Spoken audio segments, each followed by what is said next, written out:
Gunquestions.com is a website that we built back in 2007, and since then, for the last 15 years, people have been able to ask questions of simple to advanced nature, and we attempt to answer them in different ways over the years. Join us now as we start a new series to answer gun questions. And welcome everybody to another episode of our Ask Gun Questions, and we're doing this on if you're listening to this as a podcast, we film this live, or we get together live and do this with the live audience on the YouTube as a stream. And we're doing this at an unusual time, so we'll see who shows up. It looks like we did have Mike White show up earlier today, as well as Krabby Turtle, so thanks for that. I totally forgot it was Saturday and just barely hooked up with Tony here, so we're kind of starting the show when we would be ending it, for those people listening in the future. And I also want to say thanks to Woods, who had questions from last week. Yep. And the question was it on the Meta? It was on some gun. No, it was on that Ruger. You guys talked about it on your Tuesday show. I forgot what it's called. Is it the MXR? RMX? Yeah, MXR, RMX, one of the two. I get it confused, but yeah. It's like Ruger times Magpull. That's how I'm looking at it, like RMX, I think. All right, cool. RXM, I think is what it is. Ruger X Magpull. At least that's how I'm reading it. Because it's a Magpull Ruger collaboration, right? Yep, pretty much 50-50 split. So it's a gen. Yeah, I've handled it. I did. Yeah, I tactically fondled it, made a video with it, didn't shoot it. So I was down at WeShoot because they've asked me to film down there before, using their facility and their media personnel. Great lighting, great. That's one of the ranges that's one of the ranges in New Jersey where you do the diversity shoots. Yes, WeShoot's in Lakewood, New Jersey, and really nice guys, really want me to succeed and step it up. So they were like, hey, use our facility, use our guy, just give us some heads up. And I was like, hey, I want to do a Glock video, just talking about the different Glock clones. So I went and I used my Glock, and then I had the Ruger, I had the Ross Martin RC9, RMC9, I forgot what the Ross Martin is, but it's an American company out of Texas, and they make a Gen 3 Ruger. Gen 3 Glock. So it was Ross Martin, Ruger, the new one from Daria Arms through Rock Island Armory called a DY9, and a Gen 5 Glock 19, and then my Glock 19. I think those are the ones I used. And I just discussed them. You know what I mean? This is this is what's on this. These are the features I've noticed with this one, because I fired the Ross Martin. I fired the DY9, and of course I fired, Glock 19s of every gen. The only one I haven't pulled the trigger on with, real rounds was the Ruger. So I was checking it out, and it's just a Ruger. It's just a Glock clone made by Ruger, which is cool. I feel that Ruger semi-automatic pistols were third tier. Yeah. I think when I start thinking about Ruger and the order you go and grab them, Ruger is on the third tier, because you go normally. In general, or just for these Glock clones? No, in general. And I'm talking about when you're picking out, and this is just me, and I understand I've been around for a long time, but when you go to a gun store to check out handguns, you roll in. I don't believe Ruger's in the top 5 of the manufacturers you want to check out if you're checking out handguns, semi-automatic handguns. If you want to check out revolvers, definitely Ruger's in the top 5, if not top 3 of the revolvers you check on, Colt, Smith & Wesson, and Ruger. But when it comes to semi-automatic handguns, I name pretty much everything, but I'm not going to hit Ruger until maybe number 7 or 8.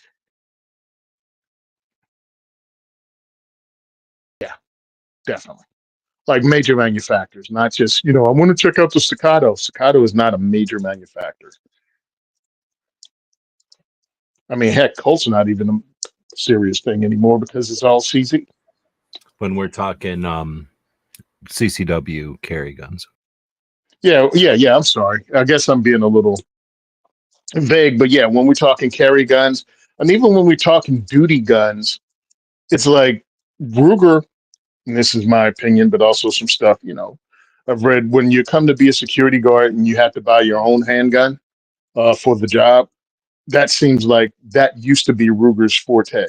I mean, heck, they had the Security 6 and then they had the Security 9, and it was security guard guns, functional semi-automatics that had, their own proprietary mags, their own proprietary everything. And you had probably a little bit of a problem finding holsters from major manufacturers. Well, now, since they make a Gen 3 Glock 19 clone, everything Glock 19 works with it. So you'll easily find a concealed carry rig. You'll easily find a duty holster for it. You could fit accessories on it. You could swap stuff out.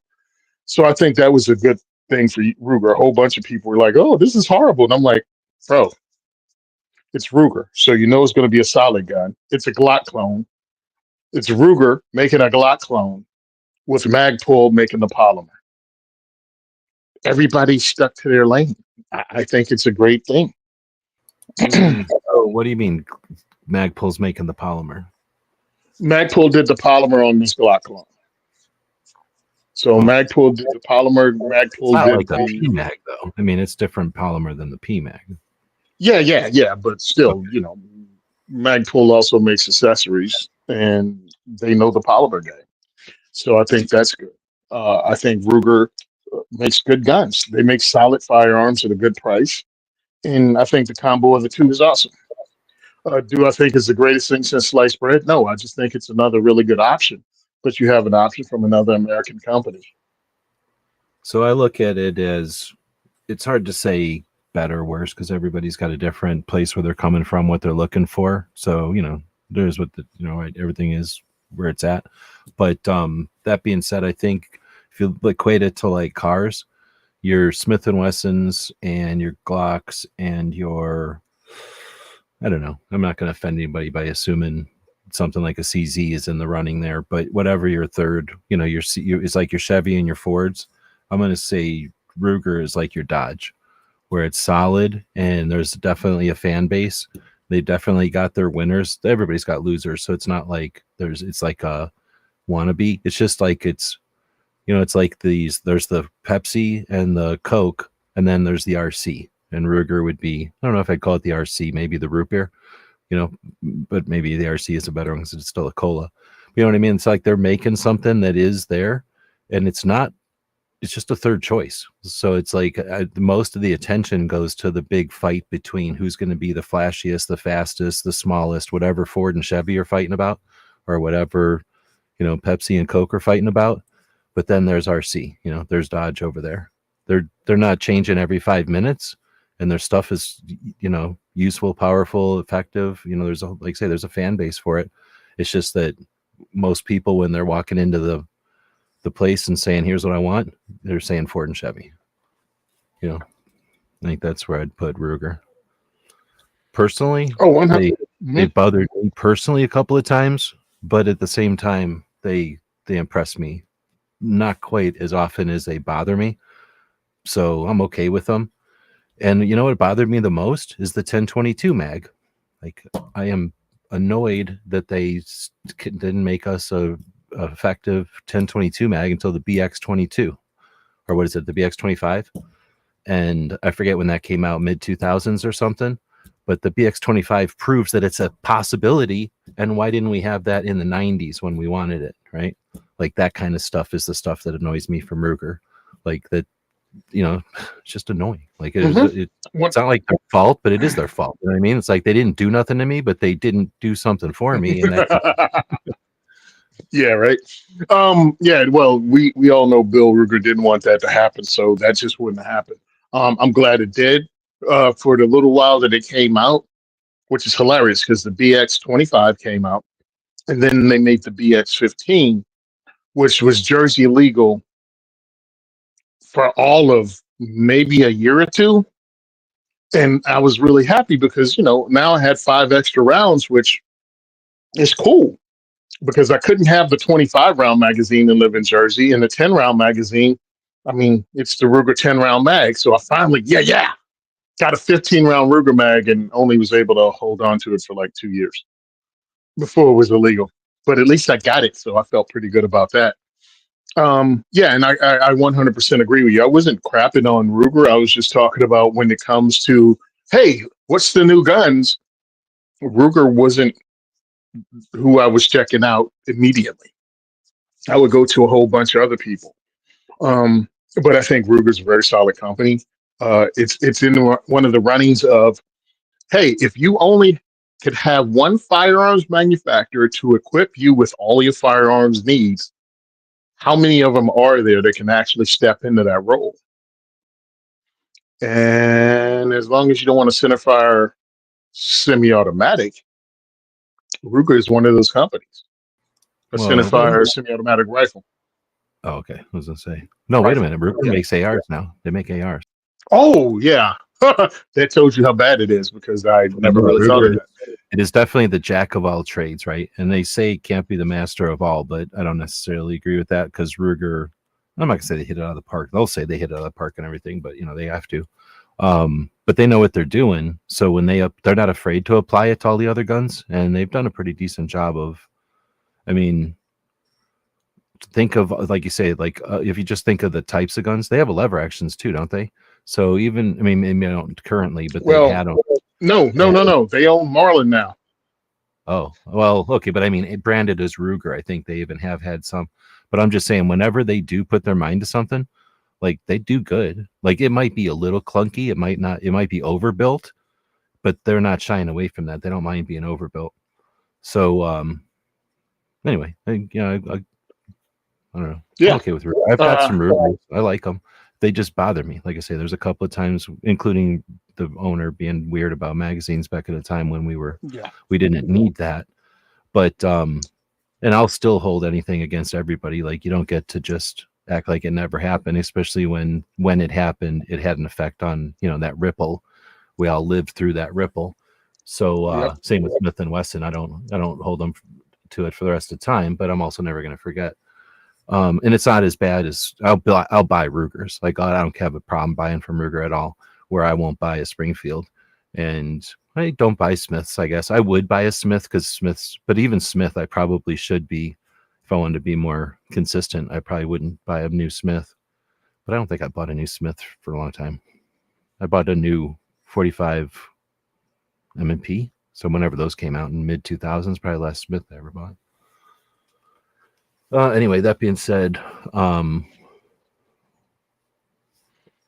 are we talking about Rugers? Because of the Glock clone they just made.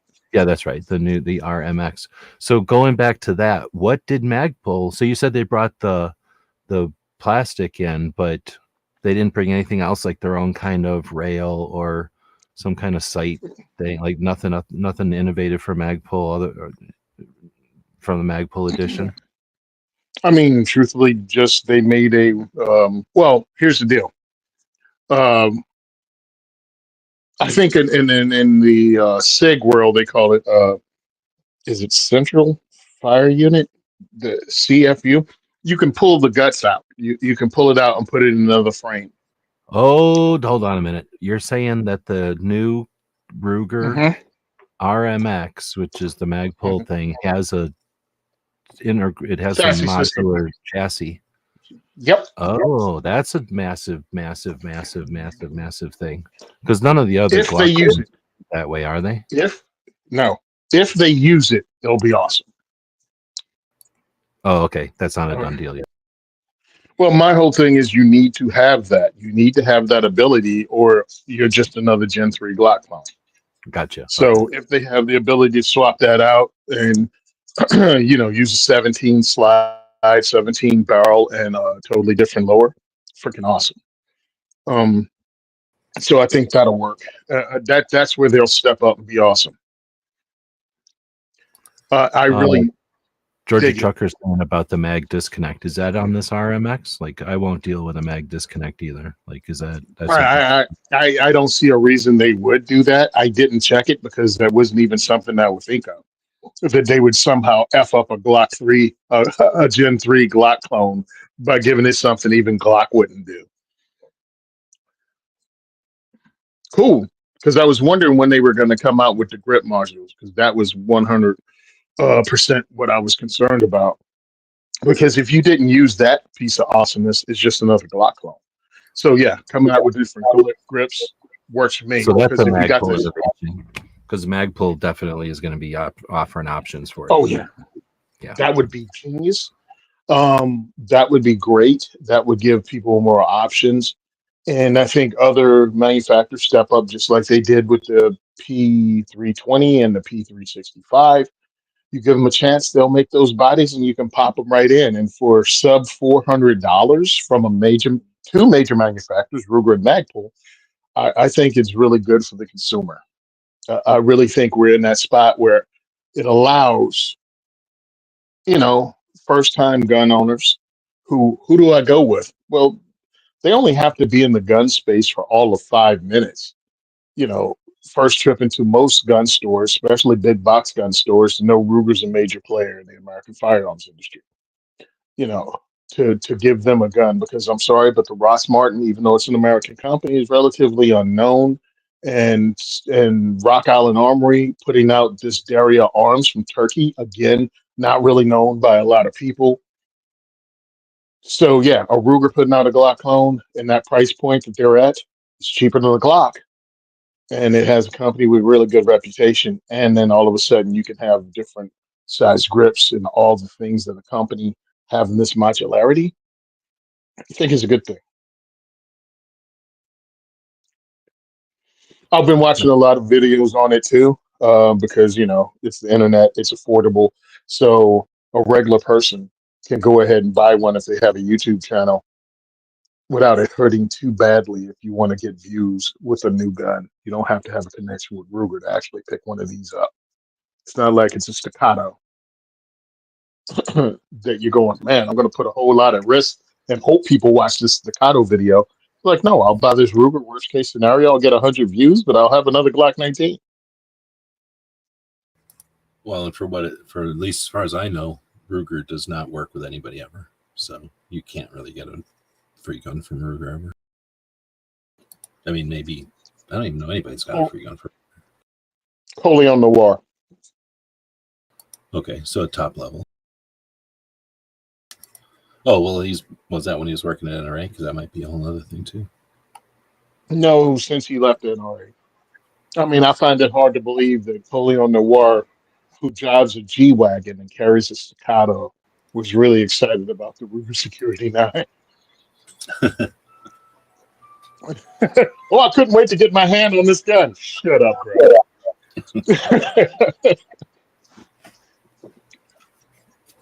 Let's see. So then we're talking about that because that was Woods' question from last week.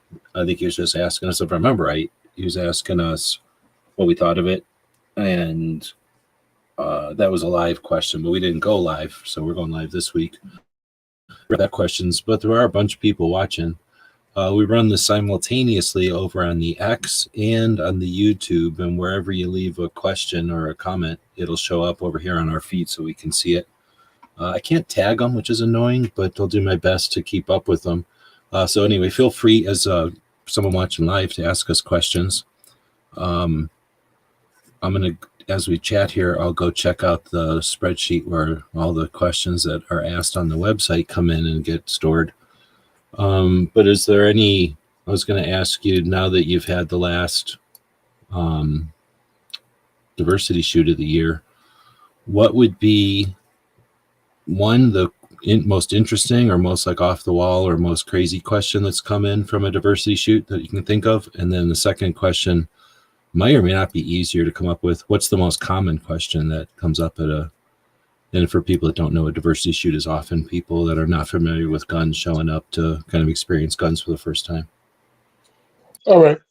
For me as the host, understand there's a whole lot of things going on at a diversity shoot. I welcome people in, but I got my guys in the audience, you know, in the room. And I encourage people that I in no way discourage people from having conversations. So we kick off at like The event supposedly starts at 6, and most times we kick off at 6:30. So we have a joking environment going. Me goofing on my guys goofing back, people asking questions. So you get the feel almost immediately that this is a free fall, and you can feel comfortable asking anything. So I want to go ahead and preface it by saying that, because a lot of people go, well, what's that a diversity shoot?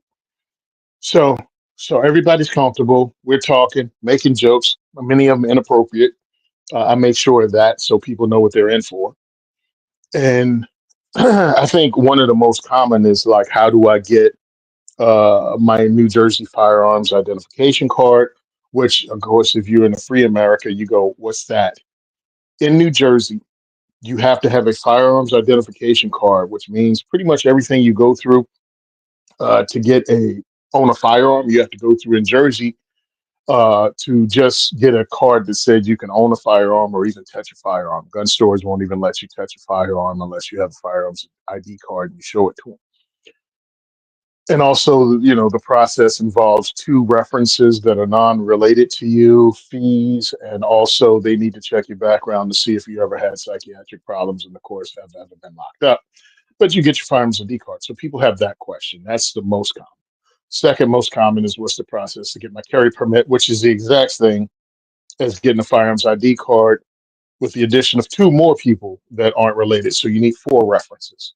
So those are the two most common questions I get. As off the wall questions, they usually almost always like firearm specific. Um, and I can't even pull up anything, but it's like just some weird, hey, can I get one of these? I don't know, Desert Eagle. Like, how can I get a Desert Eagle or other crazy crap like that? And it's like, all right, cool. You want the Desert Eagle, but you've never shot a gun before. Let's take a step at a time. So that's what we do. Do you teach? Right on. Well, like I figured that you might get some similar questions because I'm assuming people come in from the same like mindset or a number of similar mindsets. No. They're very different. The people are different. What they come in for are different. We have everything from let me pull it, soccer mom or wrestling mom who has some experience, but they're bringing other family members who are all along the spectrum of firearms ownership and their children. So you have that whole spectrum of that person, and then you have a person that comes from like the Bronx or Brooklyn who've never touched a gun. And then you have some people that came from Philly that touched a gun when they were younger, but they were just young kids doing hood rat stuff, but they hadn't touched a firearm in the last 30 years. So it's all over the place who comes in. It's no cookie cutter. You know what I mean? There's no cookie cutter attendee. It's cool. I wonder if there's a way to make a commercial or something, or some sort of like way to emphasize, because I guess what I just had an epiphany, is that the right word? When I think a diversity shoot, I think of diversity of backgrounds or people or whatever, as opposed to diversity of experiences with firearms. So when you mention the person who comes in who's familiar with guns but wants to have bring people into an environment that's appropriate, or what they're looking for, to welcome some new people in. And realistically, if you're a person and you find I don't know, people at work or school or church or something that all want to get into guns, so now you got three people that you want to experience guns, and you want to help usher them in, or give them some experience. That can be tough if you took three people to the range. Realistically, you're going to want to give each person 100% attention. Unless you're some kind of expert at doing that, it's going to be really difficult to deal with two people, let alone three people, and give them the attention that you'd want.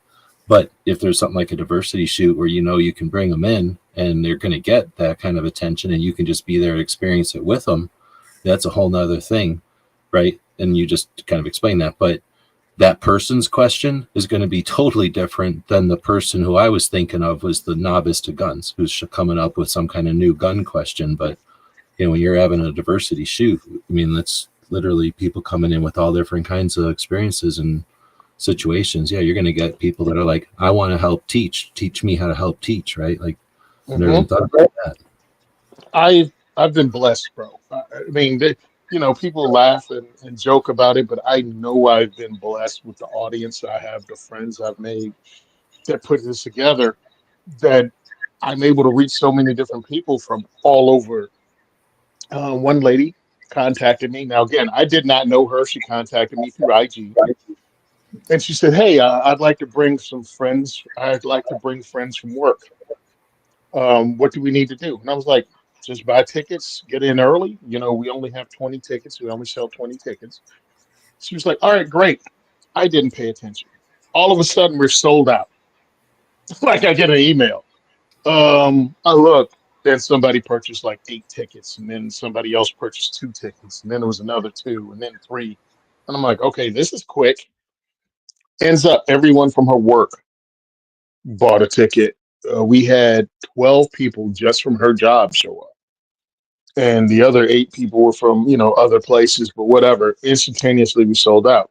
Well, when the people came from her work, they're like anybody else who has a job. They were a complete spectrum of human beings with a complete spectrum of firearms experience. I shot a gun once. I've never touched a gun in my life. Oh, I own guns. So she wanted to have an experience exactly what you said. And this is the place you can do it because you don't have to watch over your people. I'm watching over your people. Every one of my guys in the port's keeping an eye on your person in the port. So every port that they're there, and we usually have 5 to 6 stations, you have a person that's not leaving them there, that's talking them through it, that's letting them handle firearms. We also have a range safety officer provided by the range most times, but all the time we have our own guys as range safety officers.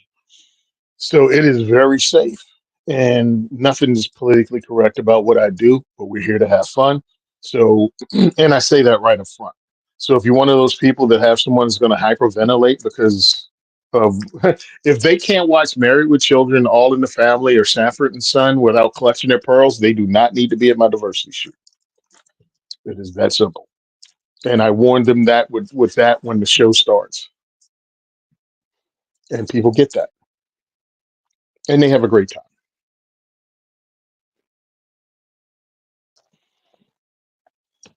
So that's what one of the diversity shoots are like. Oh, one of the things I'm trying to do every year, and I've approached firearms manufacturers for it because I want them to donate their firearms to our events. And I'm like, we have the people all along the rainbow. And because New Jersey just got carried, you have people that are adults that have jobs. They're entering the gun space for the very first time, but they're not entering the gun space as a 21-year-old with their first full-time job. They're in the firearms realm as a 40-year-old that's middle management or owns a company. So they have more money than we did when we bought our first 1022 or had to buy a bargain, whatever. So I'm like, yeah, don't look at this as like a poor college kid buying their first gun and you're doing me a favor by giving me, a basic ass whatever handgun that you produce.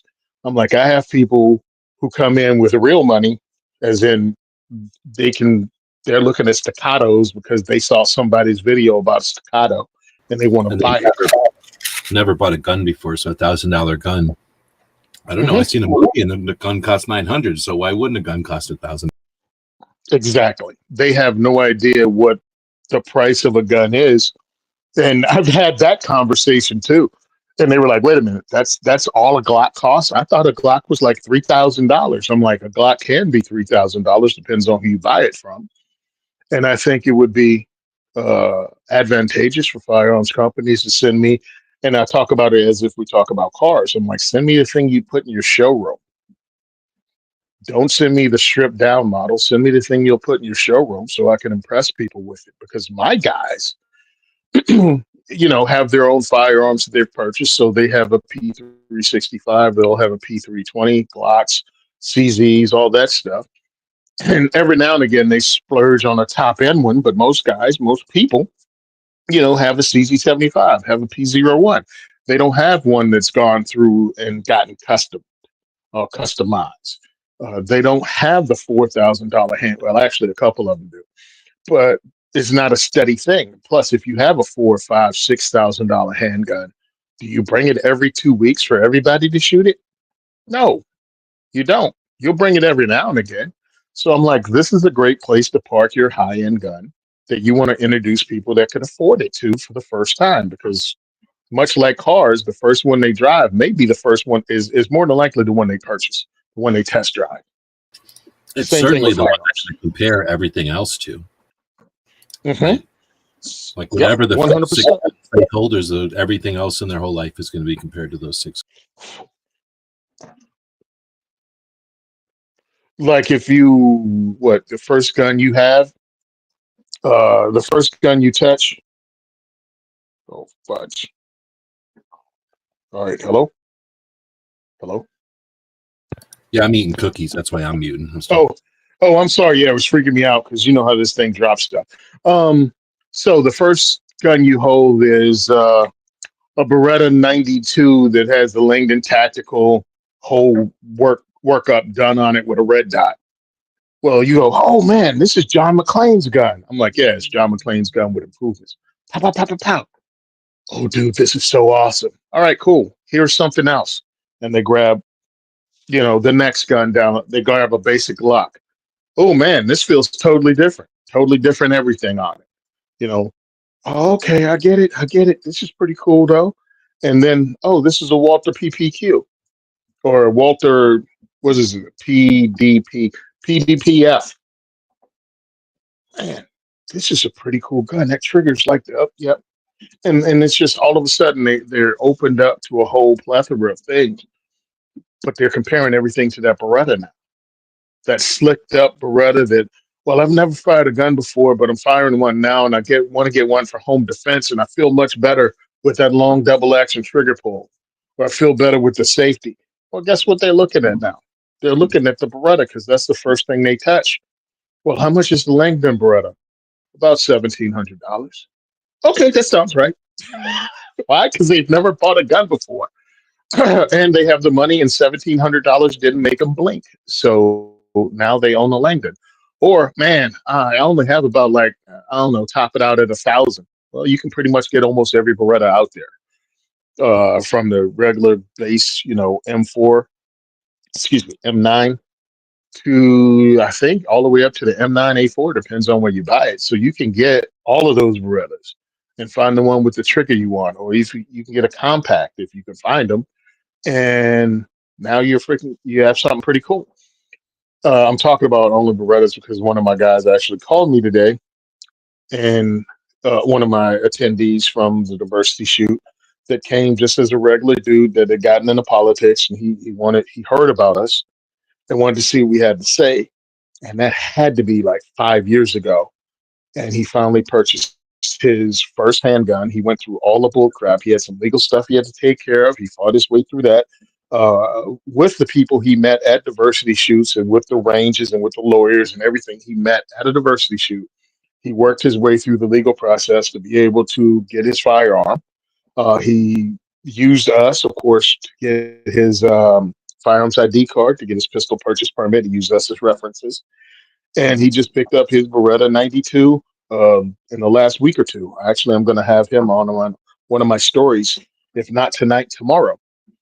And he's wanted one forever, and now he's got his gun, and he can't wait to bring it to show it to us at diversity shoots because that's his gun. He picked up a Beretta 92 Inox and had a blue laser. He went and searched and found finally a blue laser and found a pistol holster for that particular pistol with a laser on it because that's what he always wanted.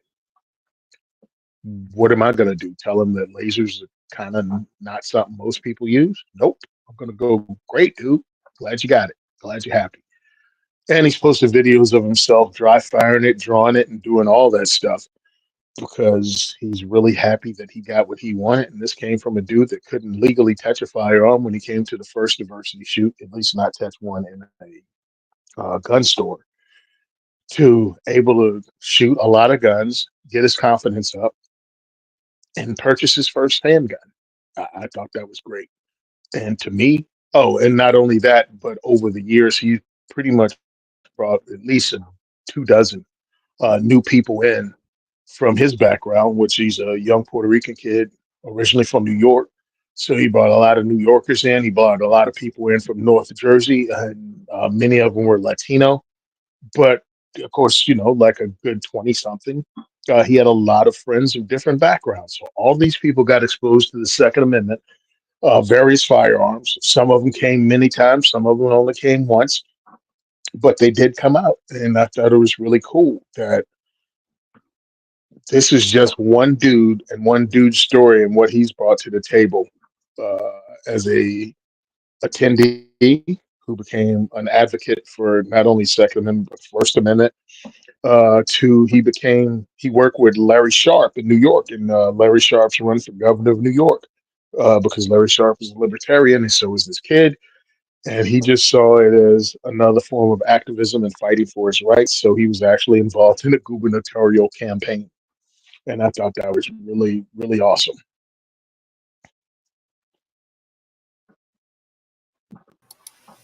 So I asked everybody what their first gun is, and some people are answering. Feel free to answer there. But while they're doing that, let's go back to people are asking actual questions from before Woods asked. Heritage 38 Rosco just bought one, shipping. Still, he's asking thoughts. It's just a range toy. So trying to remember if we've talked about this one or not. Is 38 Rosco a caliber, or is that the model? No. It's they're 38 out of Heritage, and it's pretty much a clone of a Detective Special because it has it has a 6-shot. Is 6-shot Detective Special or 6? Yeah, 6 shots Detective Special. 5-shot was a Chief Special. So yeah, it's a Detective Special clone out of Heritage. I think. Did you say really 3-inch or 2-inch? Did he say no? I think it's a 2-inch. So they look like It's a J snubby. frame. Look at the other side. Yeah. Oh yeah, 100%. and it's a push forward. I'm in favor of it. So the only problem I'd have is if it's made junky or something. Oh, it's made in Brazil. I don't think it is. Taurus. Yeah. Armas. Yeah. Yeah, Brazil. Yep, they work with Taurus. That was a click. Yep, they work with Taurus and brought it out, and I think it's awesome. I think it's cool to have that clone.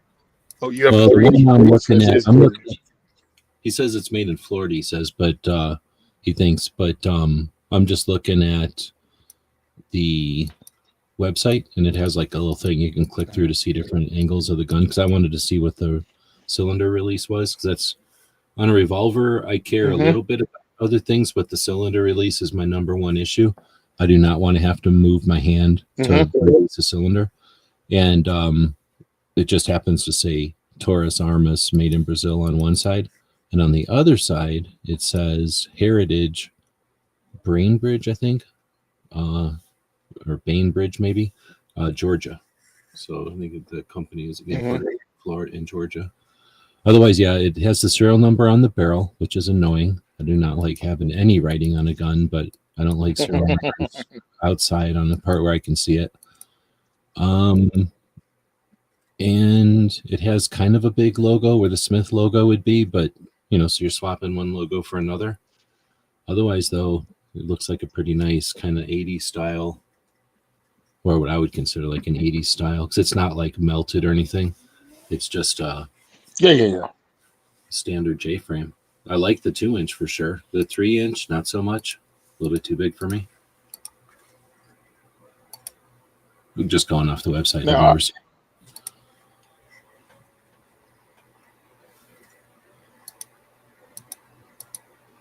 The 3-inch looks like a J. Looks like a Model 10. So I don't know if it's a small Model 10. I could be interested. It's under 400. So he says for a range toy. Yeah. I guess because we don't know how the mechanism is, and I don't know. Like, am I gonna really take that?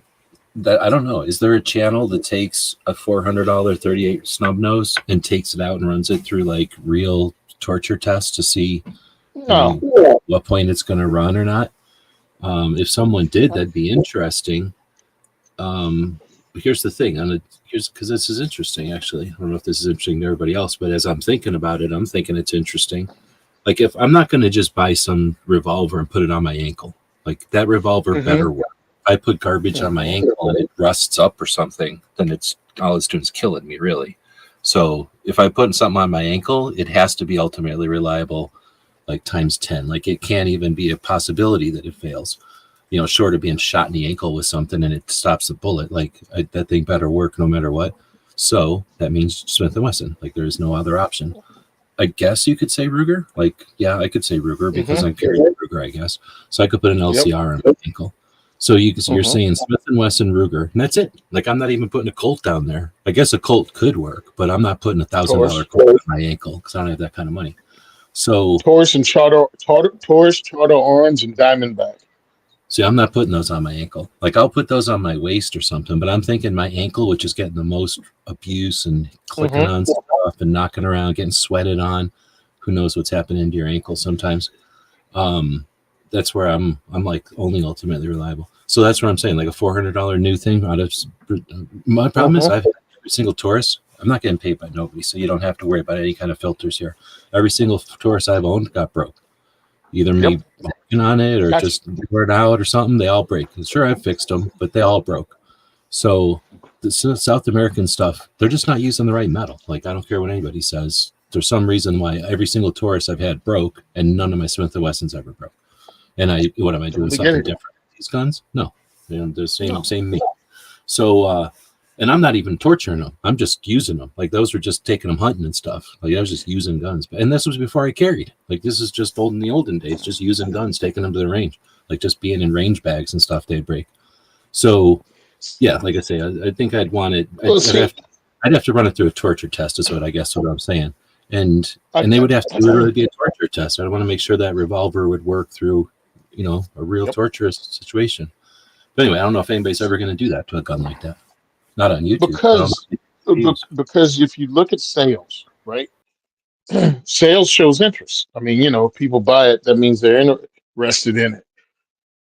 Not many people buying snub-nosed ankle guns, hideaway guns, comparatively. And then when you have to split it up between all of these, the thing you'll probably buy, to run a bunch of rounds through is the higher selling ankle guns. So because you want return on investment, right, for these videos, if that's why you're doing it. If you're doing it for people to watch your videos so you can get paid, so you can get clicks, not many people are going to watch the Charter Arms torture test on their snubby. The 2,000 round, 1 year review on the Charter Arms, and you're still spending 38 special money on it. That's the thing. No one's going to get their money back. So someone that can think of like the hand cramps you're going to get from shooting any number of rounds through a revolver. Like that's a lot of work. I mean, that's actual hurt. It's a lot of work.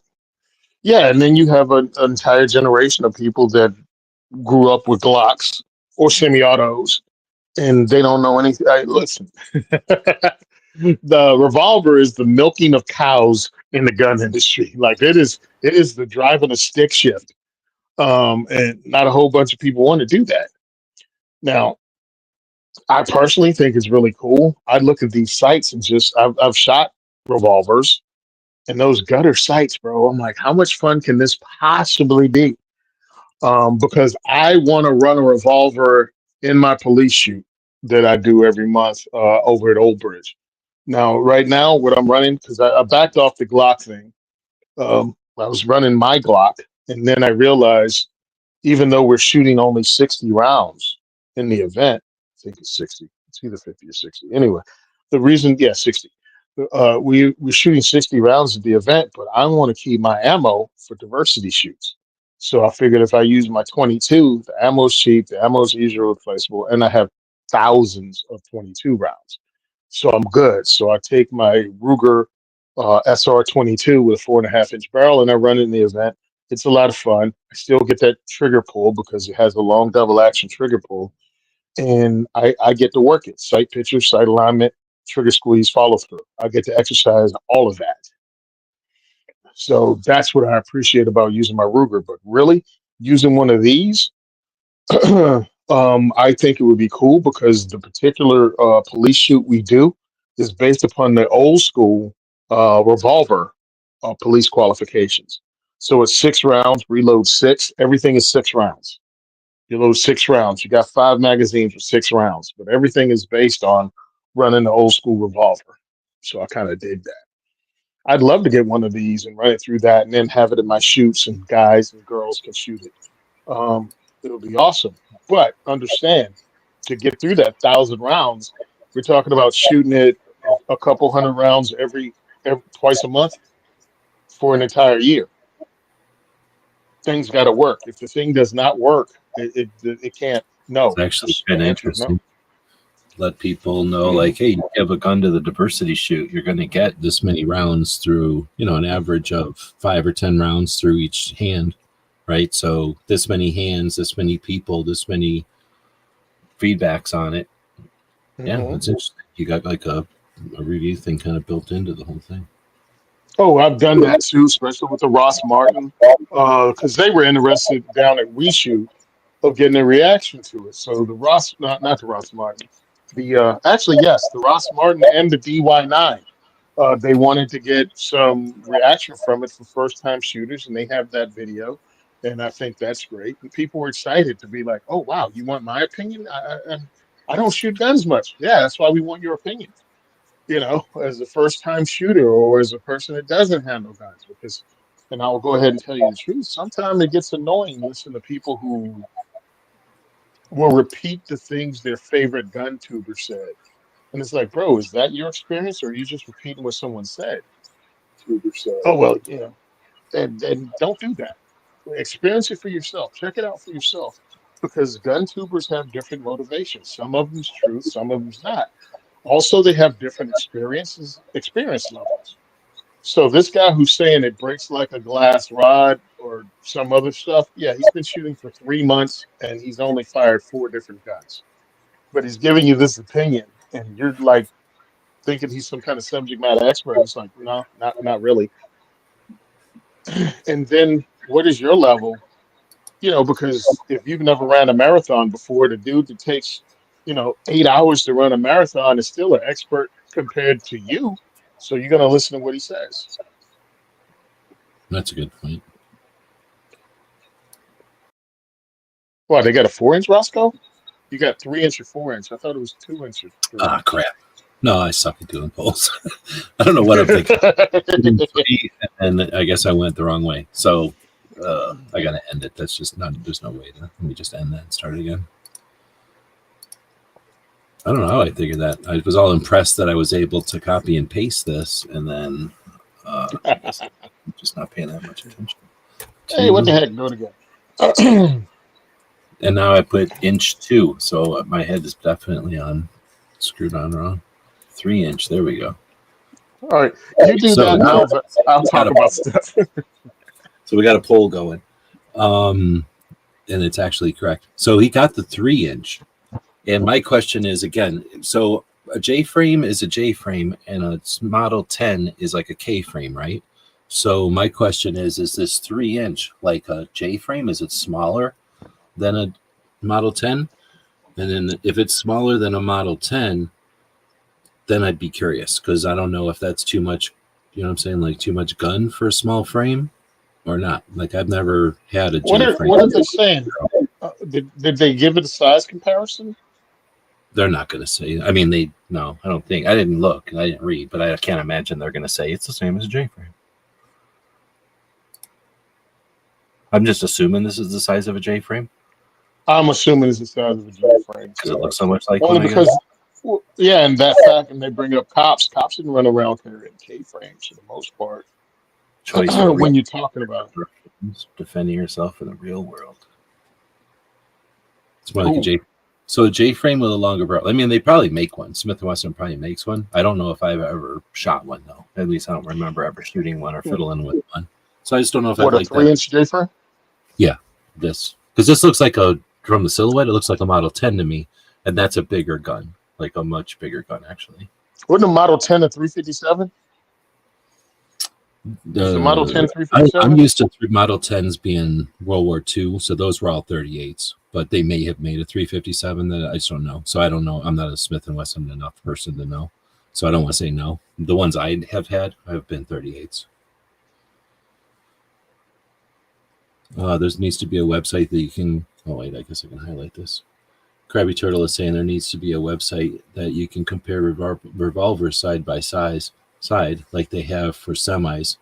There's been infographics, I guess is what to call them, right? Like people have done pictures on the forums. Back in the days when forums, before there was video online, people would come up with ways to do stuff like this before there was YouTube videos. And yeah, I think that's kind of gone away of the times, because now there'll be a YouTube video and the ultimate is just to walk into a shop and hold them both. But even then, ideally you put it. Yeah, what I used to like to do is go into a gun shop and those like pads that they'll have on the glass counters for like the different companies give them. I flip those pads over because they're like a mouse pad. You flip them over and the backside is usually like a nice gray color in some sort of a pattern. And unless they're like old and gross, if they're new, like it's just a really nice neutral background color, and I'll take my pictures on that. And it was almost always like a contrast to the shiny gun, right? So, if you do that, if you flip over one of those mats, because they're usually right there, flip one of those over. Or if you know what, Packmeyer makes some really nice rubber ones that have like a good kind of a neutral, just a rubber pattern background. Anyway, you take the picture of two guns side by side with sort of a nice background where they're isolated. You can really see them. That's ideal. Like that's my favorite type of gun review, because I can take the rest in. I don't need to, because if somebody's holding it or running around in a video, that's, you might get some idea of the size, but you're not really. You're just having to take their word for it. But back in the day, I think I know what you're talking about. They would do kind of like overlays. They would fade out the different guns and put them on top of each other because people were so worried about the size of the pattern in their pocket or whatever. Oh, Woods is saying the Model 15 is 357. Okay. So same size gun, probably, but still like the K frame or whatever that larger frame is called. These guys are really getting on my nerves because they can't get to the point. I want to know whether this thing is K-frame or J-frame size. So I went through, I'm looking at reviews right now. This guy has a 3-inch. Now, he started off the review talking about the K-frame was one of the first gun he owned. But they used a J-frame 5-shot reload speed loader. So I'm really flying through it right now, through his review, trying to find out whether it's J-frame or K-frame. I mean, you can get speed loaders for both, but it would make a difference. Like if you already owned a pile of J-frame speed loaders and you bought something in a K-frame, you'd be kicking yourself because now you have to buy new speed loaders, or vice versa. All right, so it's the size of a Taurus Model 85 and 856 frame, because that's who their grips are from. Yes. Well, it's made by, so it's probably the same factory or something. Yeah. Yeah, they would make a whole new frame and everything for it. So I like the idea of it. I like this idea more so than what Henry came out with, because Henry came out with their revolver line that is just like nothing you've seen. It's not like not a reenact, not a clone, but it's not anything common. And I think that was weird. Exactly. No. Exactly. Nobody needed. Well, it's Henry. He made stuff that nobody needed and nobody asked for. Yeah, and I think it's selling. And I think it's selling like stuff nobody needed, nobody asked for. I don't know what they're thinking. I don't know what this part is. It doesn't need to be there, and it shouldn't be brass. And then, come on, what is it trying to emulate? The ergonomics and fancy features of the RG10? Like, what are they trying to do here? And what is this? Both of these are like, did somebody copyright the actual bird's head grip? So they're like, we have to change it. Well, this one is like, we have to change it also. Like, none of this is right. This is all like AI did this. It really is. It really is. I'm looking at it, right? And I'm like, is this supposed to be some between century revolver? Because it has like a Beasley-like grip. on both of those. It doesn't have an underlug. It's just not a good looking gun in any way whatsoever. And being unique doesn't mean crap to me. I would have been more impressed, yes, if Henry would have came out with a clone of an old school revolver like Heritage did. Awesome, looks great. This thing, not so much.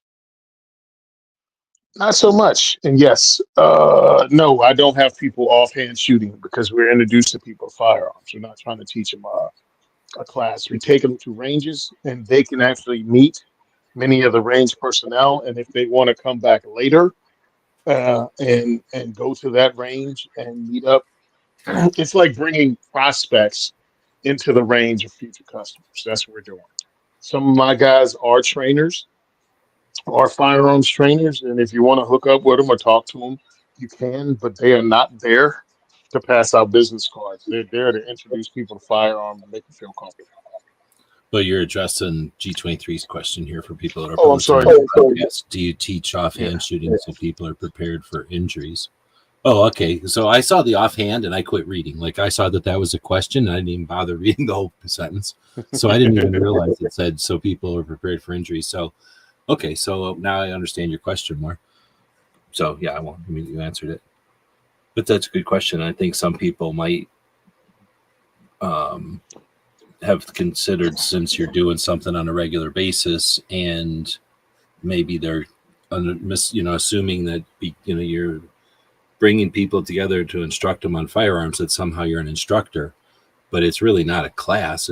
I always describe it as an orientation and a familiarization, because it's not like it's a structured, here's your handout. At least from what I understand, you don't give people a handout and say, here's the 4 rules of gun safety, and then here's how a trigger works, and then here's how ammo works, and then here's how a rifle works, and then now we're going to the range. Like, you just eat pizza, chat about guns, talk about safety, and then go out and shoot. Like, give people a familiarization and a.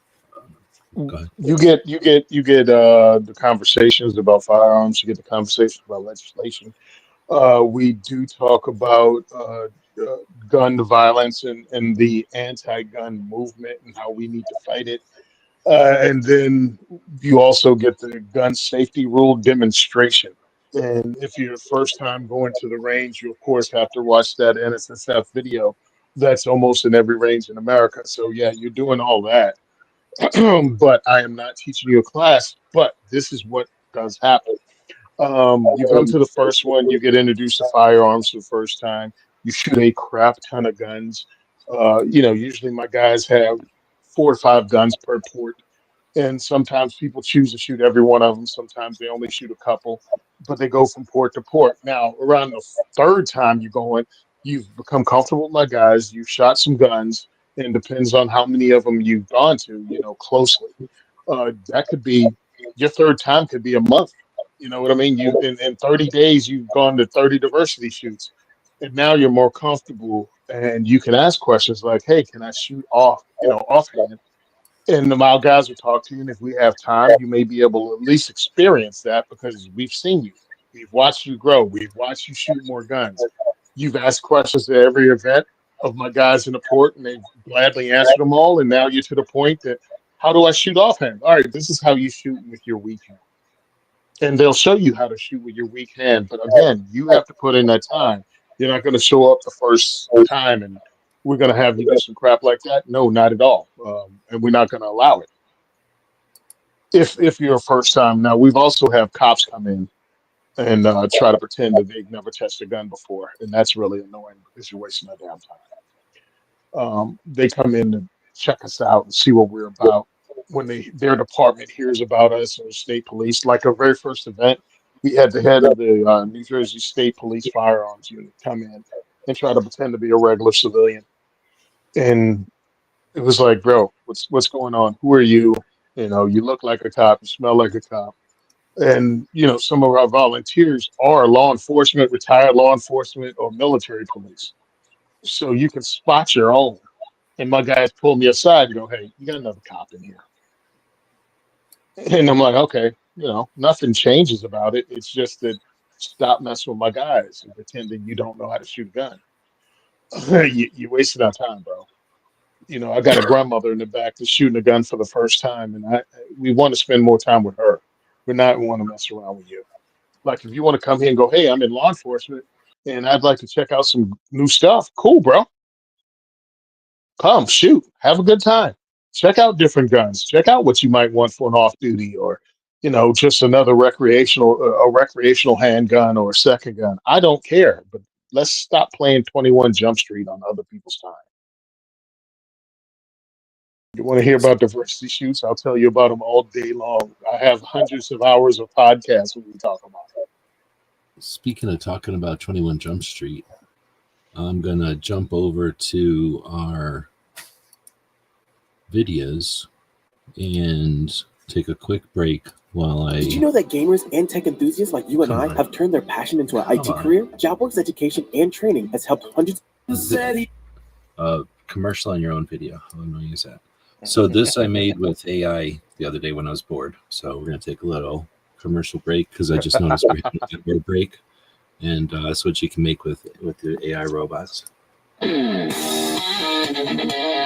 Oh, while this is going, I won't play the whole thing, but I'll start it off here. We're also doing the what's your first gun? So if you want to get in on that, we'll go through people's first guns here as soon as the video's going. Bug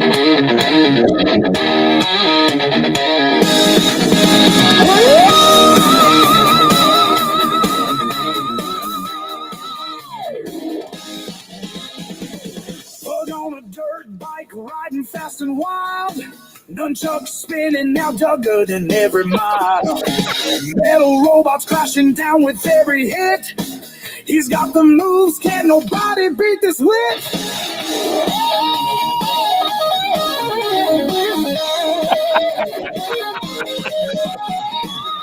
Tiny paws gripping tight at the throttle's edge. Flying high over hills like he's got a pledge. Sparks fly right as the robots hit the ground. Tenacious rider making that fearless sound.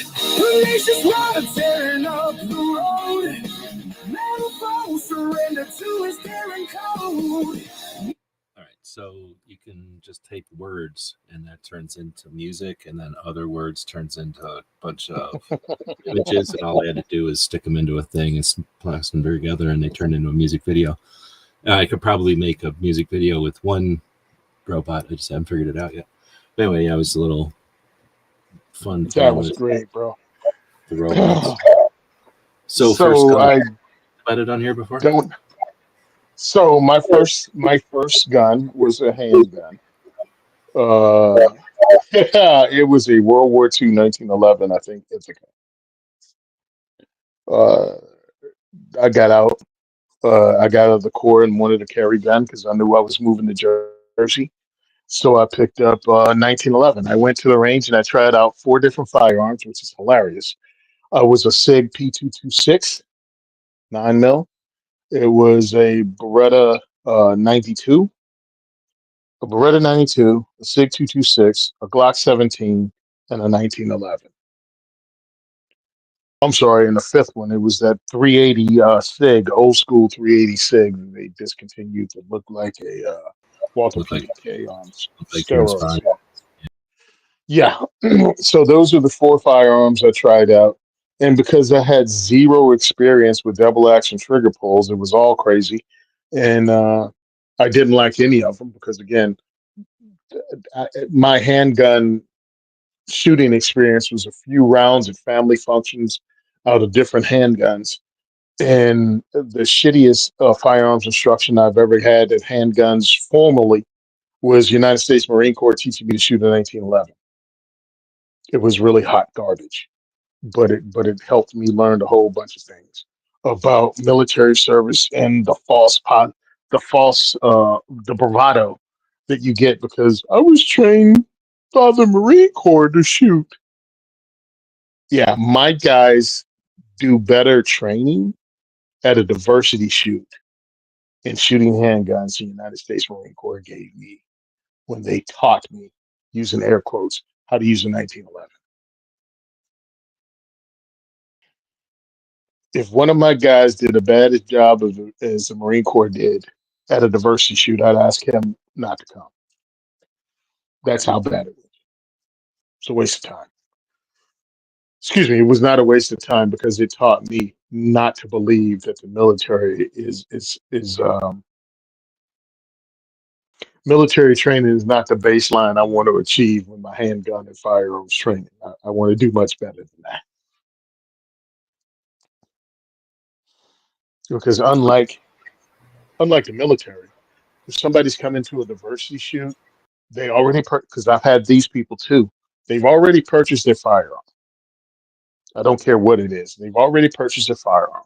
They've never taken a firearms class. They many times haven't even fired one round through the gun they bought for the as a defensive firearm. So the first time they're actually shooting a gun is in our class, even though they already own one.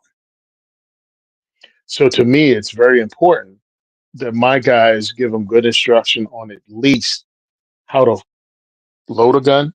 One, be safe with a firearm, load a firearm, and at least shoot accurately enough to hit a target at 10 yards. And they've actually turned it into a competition on their own. And people, we actually have a target and a lane dedicated, and people go and like shoot and see who shoots the best and have a little bit of bragging rights. So I think it's pretty cool. All right. Well, I'll let you go on the tangent there, but what was your 1st gun? You were talking about your first gun. Oh, it was a 1911. So then, so you shot when you were a kid, though. I shot guns when I was a kid, yeah. But you didn't have like grandpa's gun was your gun type of thing. No, not at all. Most of the firearms we all fired, at all the family functions and the good stuff was long guns. We'd shoot the 12 gauges and 22s, and that's what we shot. Every now and again, somebody brings a handgun out, and we'd shoot a 357 or a little 22 pistol. Those were but like that was it. Bruce or grandpa, whoever's like those adults owned them and you shot them, but they didn't give them to kids. Other ones. Yeah, they did. Like my cousin, he hunted, so he had his shotgun, but I didn't. So I just shot other people's guns. They were around. You wanted to shoot them, we all shot. But for formal and of course, I was in the rifle team for school, but that was 10-meter air rifle. So that's where I actually had formal training is a 10-meter air rifle. Marksmanship training, like safety, like holding and then multiple positions. I mean, we had shooting jackets, we had slinging up. Like it was actual competition shooting. We competed at different schools, so standing, kneeling, and prone. So that's interesting. So I definitely knew people that, again, would sort of like what you're talking about. That the guns were the same way you'd have like rakes or like snow shovels. Like I guess I could say they owned them, but they were also just in the garage. And if you lived there, that family owned them, I guess. But nobody claimed like maybe somebody said like this is my snow shovel, but nobody went around saying like, this is my snow shovel and I'm taking it with me or something. But so I knew people that had their guns that they kind of used, like what you're saying, like recreationally or for hunting. But for me, I had, I liked guns, so I bought guns, and I can't remember the first. Well, I remember the first one I bought, so we can count that one. Or, I was gifted guns as a little kid, so I count the guns I was given as a kid. Okay.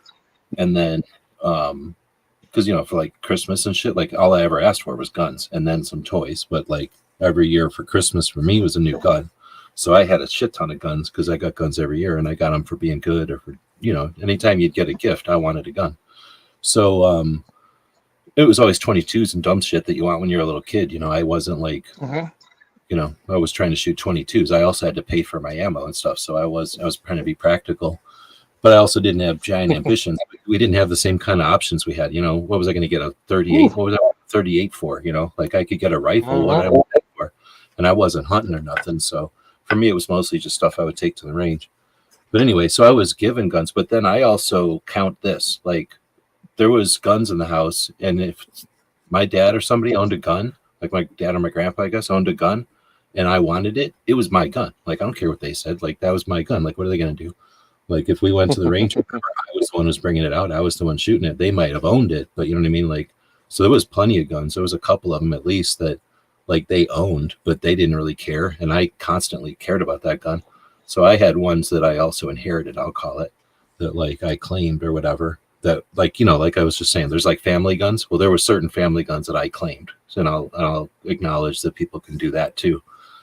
But all that being said, I think that's kind of rare. Like when I grew up, everybody was like that. Everybody. Like I don't know any. I guess I just grew up with kids that were like that. So maybe everybody wasn't like that, but everybody I knew at least had family guns.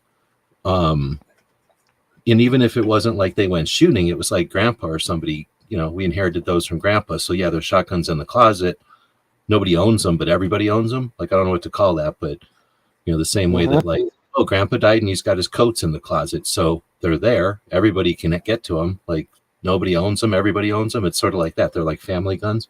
So everybody I knew had some kind of family guns, even if it was shotguns, but often it was shotguns and then 22 rifles and, you know, whatever their family was into. Like same with like golf clubs, you know, there was like that same kind of thing, right? If somebody had golf clubs in the family, like, oh yeah, we got golf clubs if you need them. And then there was some families that had a whole bunch of golf clubs.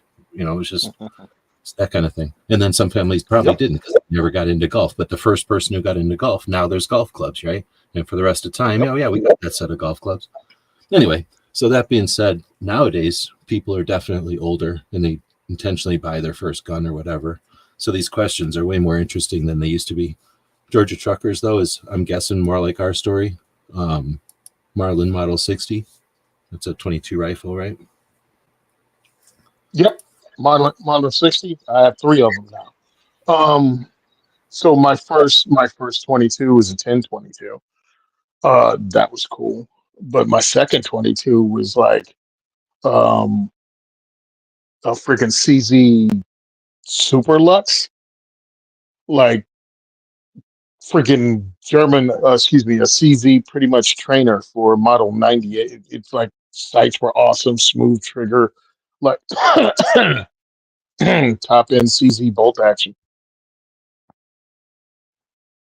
Like what they used for basic training to get marksmanship training in before gun handling safety training in. Well, the basic one, the basic one, yeah, but this was like the high end version of that with like all the bells and whistles, adjustable trigger. Oh yeah, it was pretty much competition for like a shooting team then. Okay. Yeah, without the diopter sight, it still had, you know, it had a very fine sight picture. It was smooth as silk. That was awesome, and that was my other 22. And then I ended up getting the Model 60. Someone donated a Model 60 to me. I purchased a Model 60, which is the tube-fed semi-automatic from Marlin. And then another company made something called a Super 60, which was an updated heavy barrel or bull barrel version of the Model 60. And it was pretty cool, but it had, you know, AR grip, AR adjustable stock, but it was still the semi-auto. And it didn't try to look like an AR, it just had those options. So, you know, you can adjust it for people. And because it was in New Jersey and it didn't have all of the evil features, it only had a pistol grip, it didn't have a detachable magazine, and it was semi-automatic, I could bring it to events and we can adjust it from kids to adult sizes. But sadly, that company went out of business. So I don't really bring firearms in that people can't buy. You know what I mean? So great, I could show you this thing, but you can't own one. Like you'd have to buy it on the secondary market. And you're doomed to buying something that's a dead end on the tree of guns. Like you're never going to get parts, even if you do buy it. Yeah, I mean, it might use some, you know, Model 60 parts, but again, you're either going to overpay for it or you're just not going to find it. And in New Jersey, because of their stupid rules, there are very few semi-autos with an adjustable stock. So to have a family gun, like we were talking about, to have that gun that we have in the house and everyone can use it, more than likely it's going to have a fixed stock, and that's bullcrap. Well, it doesn't need to, and that's just a stupid regulatory compliance thing. Mm-hmm. So DJ is saying 16 gauge Ivor Johnson single shot. That's an interesting one on a couple of levels. Single shot, or I mean, shotgun barrel. Well, okay. No, he says single shot. I guess I went to bolt action for some reason. I guess it's because I have a bolt action one. But he might also be talking break open. Probably is Yeah, talking break break. barrel. So 16 gauge, so that's an interesting one. So it goes 10, 12, 16, 20, 410. So the easiest way to think about it is the smaller the number, the bigger the thing is. So 12 is the middle, 16 is a little bit what do you call it? It would be a bigger number, so it's a little it's less power. Mhm. So it's getting towards a 20 gauge. It's so it's between the 12 gauge and the 20 gauge. And I forget why. I looked it up one time because we were sitting there at the gun shop having a talk about it for some reason. It came up, and I remember going over to the computer and looking it up. So I remember there was an answer. There was like a legit answer why 16 gauge why there's this place between 20 and 12. And I don't remember it off the top of my head. Do you remember or do you know what the 16, why it exists? No, actually, I don't. Not at all. I wish I did because I had that question the minute we started speaking about it. I'm No, like, because I know it's there, and I'm like, what? Because I know it was like a sweet spot. Actually, they had one of the shotguns was called the Sweet 16 uh, because it was that sweet spot. and I know that's what it gets. That's why it still exists, I think, is because it is sort of right in between. But I remember when I looked it up, it was like, oh, interesting. So this is a different one because the thing if I remember right, the thing I was listening to, it had something to do with like a hunting or a sports reason. But what I just looked up right now, it says the 16 is the most logical of all the gauges. Its bore diameter, the way that they come up with the 12 gauge and all that, is that 16 gauge lead weighs exactly an ounce. So all the other ones are goofy. The 16 gauge is 1 ounce of lead. So that sounds like, that's where we should have it instead of 12 gauge, but for whatever reason, 12-1. So I guess it started out, it exists because it's 1 ounce of lead. Like that's why it's there. And it's a good shot column, it says. And the 16 was known as the gentleman's gauge. It was different from the 12, which was used by market gunners and farmers and hunters. The 16 was a sleek, designed for upland bird hunting. So I guess it was just not as, there's really can't be that much difference between a 12 and a 16. I don't think I've ever sat down with both of them next to each other. That'd actually be a pretty neat test to have a 12, a 16, a 20, and a 10 all sitting there. You've shot 10 before? Well, because I'm looking at one of the things, and one of the gauges we left out was 28. 28 gauge is another thing. So I've hardly seen look, 20. Yeah, I haven't seen 28. yeah. So being a gun nerd, I am. I've read a bunch of other stuff. Was it Chuck Hawk?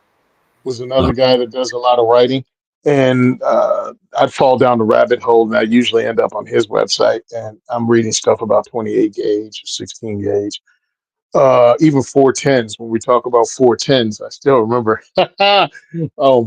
Friend of mine. Understand, I'm a country boy, so a lot of the names, we use people's entire name when we call them out, and just remembering her. Now, this is a young lady who I went to school with from kindergarten to 12th grade, and she used to tell us about hunting with her 410, her 410 shotgun. And so that's where I knew about 410s at, because not really many people use them. 20 gauges, yeah, but 410s, no. And then when I came into started shooting and started being a firearms instructor and started shooting clays for the fun of it, we discovered there were some dudes that were just ballers at the range, usually older guys that were running 410s shooting clays. And I'm like, dude, you know how tight of a friggin' ring that is to bust clays with a 410? I think you have less than half of the pellets of a 12 gauge, and you're making those hits. I thought that was pretty cool. Cool.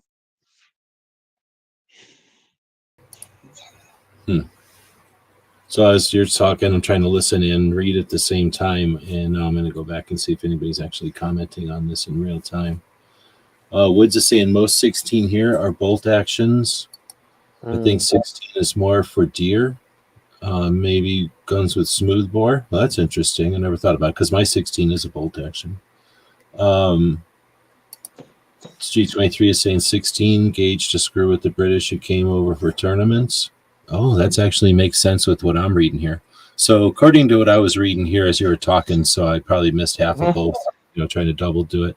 But it says that 16 was around because they were around from the olden days of muskets and stuff.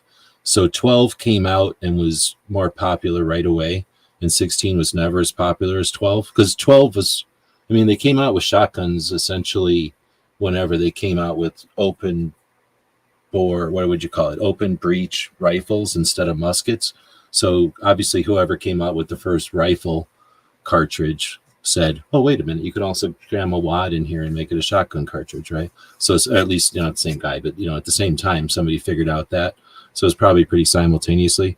So it sounds like 16 was already around as a musket, and then 12 became really popular right away.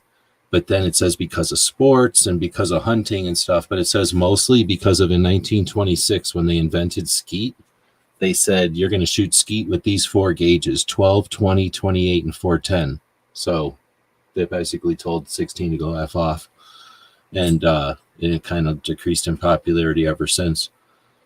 But essentially, they make it sound like it's this smooth option between 12 and 20 where you can carry 100 rounds around all day and shoot 100 times and not be sore.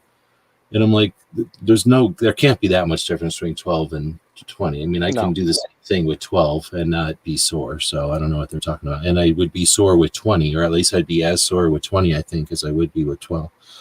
I don't know. There might be some point to it when back in the day, they'd go out and shoot the shit out of birds, though. They'd go out and shoot 100 birds. So maybe if you're going out and shooting at 100 freaking birds, maybe there is a difference over time. We're used to shooting like a box of ammo and who cares? But if you're shooting 4 or 5 boxes of ammo, maybe it's, well, actually, I shouldn't say that. You can shoot 4 or 5 boxes of ammo in an afternoon shooting skeet. So, yeah, maybe there is something to it. It doesn't seem like a big difference until an hour later. And then maybe there is a big, giant difference now that I'm thinking about it. And I know the guys, when you say 410, everybody I know that shoots 410 is old. So they know how to shoot. And they know exactly where they don't need 12, 20, they don't need 12 gauge anymore. Like they don't need 20 anymore. They know exactly what they're doing. So they only need the 410. And again, now that I'm saying it, it makes a lot of sense. An old guy or an old lady shooting 4 rounds of skeet, like they don't want to be carrying around a 12 gauge for that whole thing. So yeah, I'll shut up. I can totally see where 16 would fall into all that. So yeah, I mean, I'm looking at right now the Browning A5 semi-automatic 16 gauge weighs under 6 pounds. Yeah, there you go. And that makes a lot of sense when the gun doesn't need to exist to hold the power. It just doesn't need to exist. You don't have to carry that much metal around. Yeah. All right. So yeah, I thought it was ascribed. A lot of the stuff was ascribed to just nostalgia, but no, it holds a spot, and I'm glad. More calibers, more better, more options. If you can have something that still has you shooting guns at 80, 90, and you can still do it for fun and it's not kicking your ass, great, man. Get out there. Do it. Great sport. Yeah, inspirational, dude. I remember the time we all got our asses handed to us because the way we would shoot is, I forgot how I don't know if they're all like this or not. We'd go out there on a Wednesday, though, and we were in this what do you call it? We were in a league. And our team, our guys from the gun shop and this other guy would go out there and shoot Wednesday nights. And after a while, we figured out we could join this league. So now I forget what it was. Let's say we had to shoot 20 weeks or something, 10 weeks. I don't remember what it was.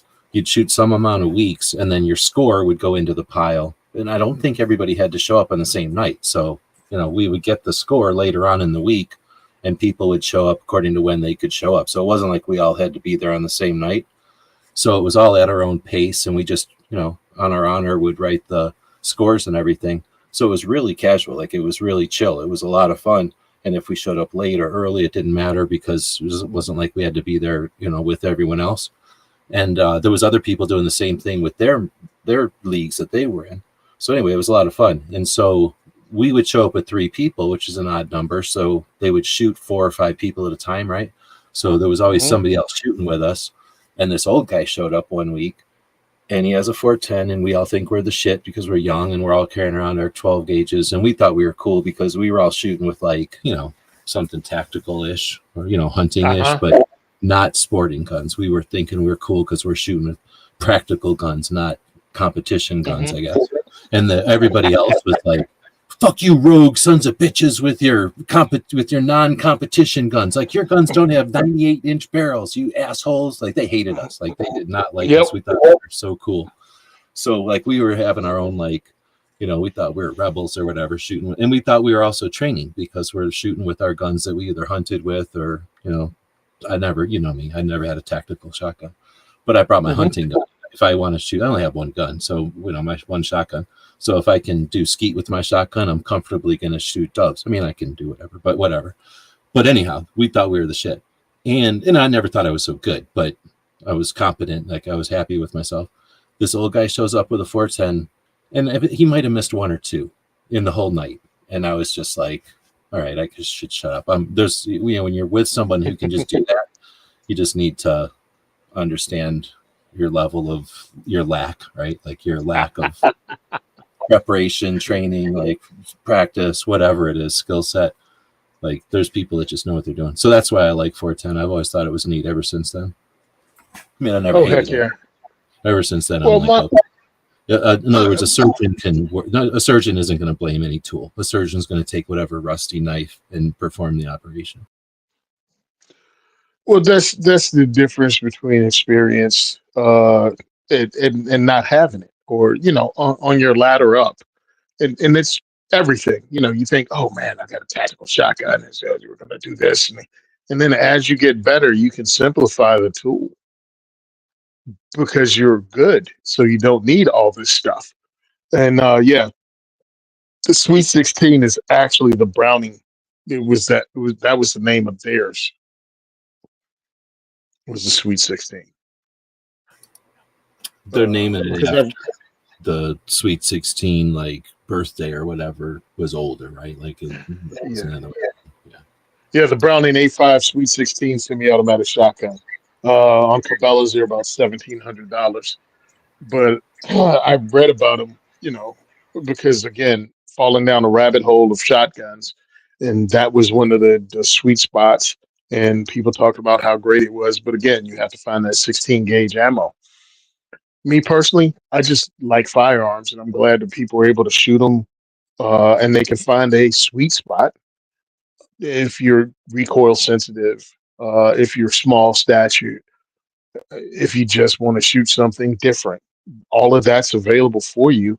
And I think because of clay shooting, much like you and your friends, shooting a moving target, hitting it, racking it or loading it, or however the heck you want to run it, it brings a level of confidence that when unconscious confidence, actually, if you shoot it enough, that when things go sideways, well, the thing you're not worrying about is the gun, because you know how to run it. You know how to hit a target that's rather small and moving quickly away from you, towards you at an angle.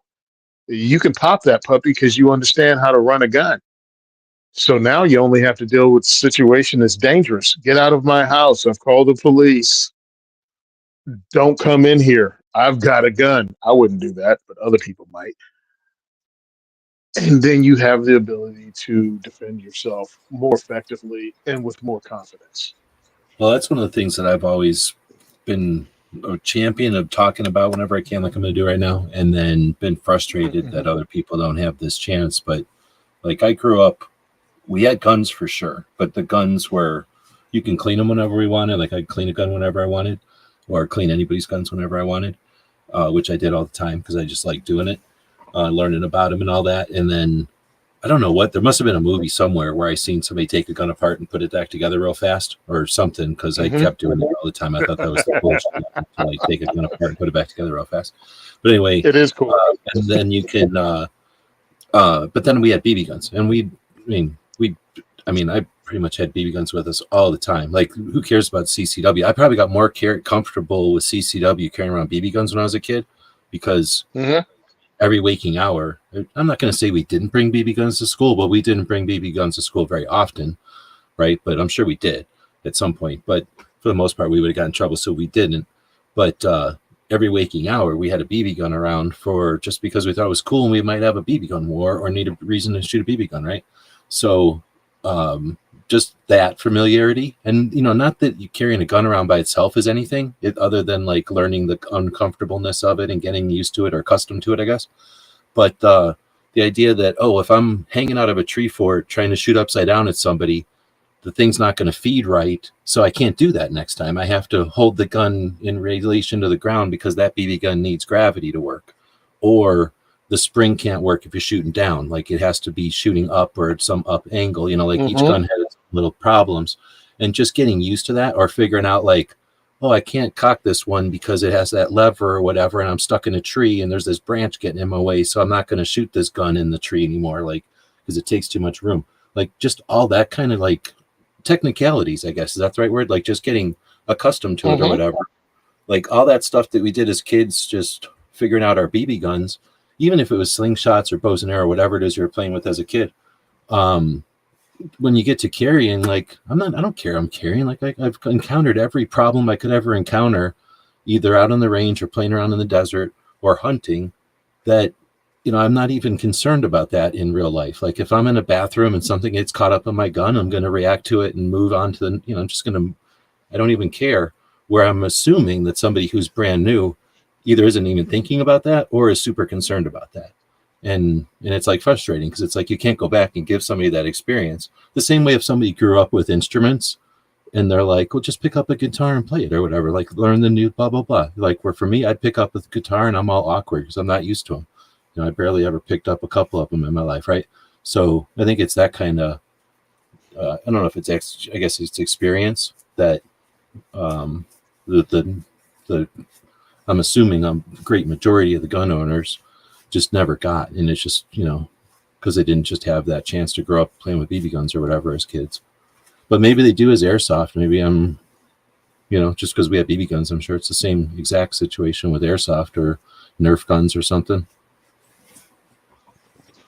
Well, the good thing about, firearms, having fun with them in a firearms realm, is if you dip your toe in it, you can get experience that can go across all the things you can do with a gun. So if you got into firearms because you were shooting BB guns, if you got into firearms because you played airsoft, some of those same principles will apply when you decide to, get a defensive firearm, when you decide to do sports shooting. Because still sight alignment, sight picture, trigger squeeze, follow through, all of that's still the same, whether you're using an airsoft gun or a BB gun or a air rifle or semi-automatic pistol. It's all the same. Sights, triggers, sights and triggers, sights and triggers. And I think that's great. And the more experience you have, you're not going to know everything. At all. But it'll be a really good thing that firearm safety itself, and how not to point a gun at something that you're not willing to put a hole in. Really great start. How to move with it. Awesome. Especially if you played airsoft or you played, BB gun wars. You know how to walk and shoot at the same time because you've done it. But when I was training people, I no longer train people as a trainer. I just don't. Because diversity shoes taking out most of that, but I still want to maintain my instruction certificates only because some ranges have issues. But when I was doing the whole classes thing and trying to teach people to move with their firearm pointed, they just move so unnaturally because they've never done that. They've come up in indoor ranges where you shoot inside of a port the size of a phone booth, and you don't move your feet and you don't look around. Now, all of a sudden, I put them in an environment with an airsoft gun or a laser gun, and I ask them to go look what's in the kitchen. And they have zombie legs. They act like they're walking for the first time because they've never done it before. But if you played airsoft, you'd walk to the kitchen with a gun in your hand. If you had the BB gun wars, at least that we had, you're moving and shooting, no problem. So the more stuff you do in the realm, the better off you are, regardless of how you got into the room. Uh, that's also one of the reasons I'm just welcoming all people, bro. Come in, have fun. Yes, you and your brothers played airsoft. All right. As long as you maintain range safety rules, most of this stuff is the same, except it's a lot louder and you're going to have a heck of a lot more recoil. Oh, and also when you were doing a defensive thing, well, a lot more range on these real guns than your airsoft gun. So Yeah. don't stand in the open.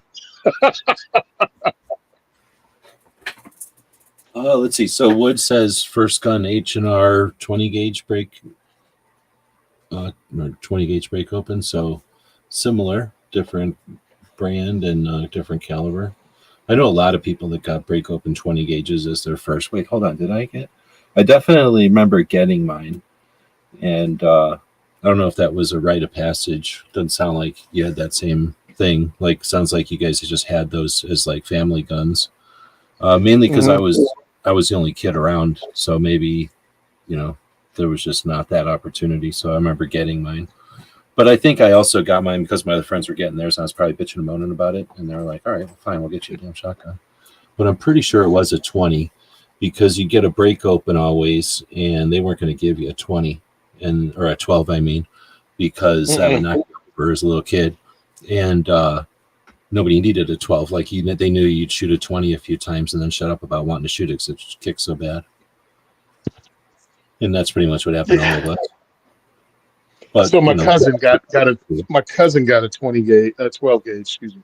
My cousin got a 12 gauge for his brick barrel, probably an H&R. That was his thing.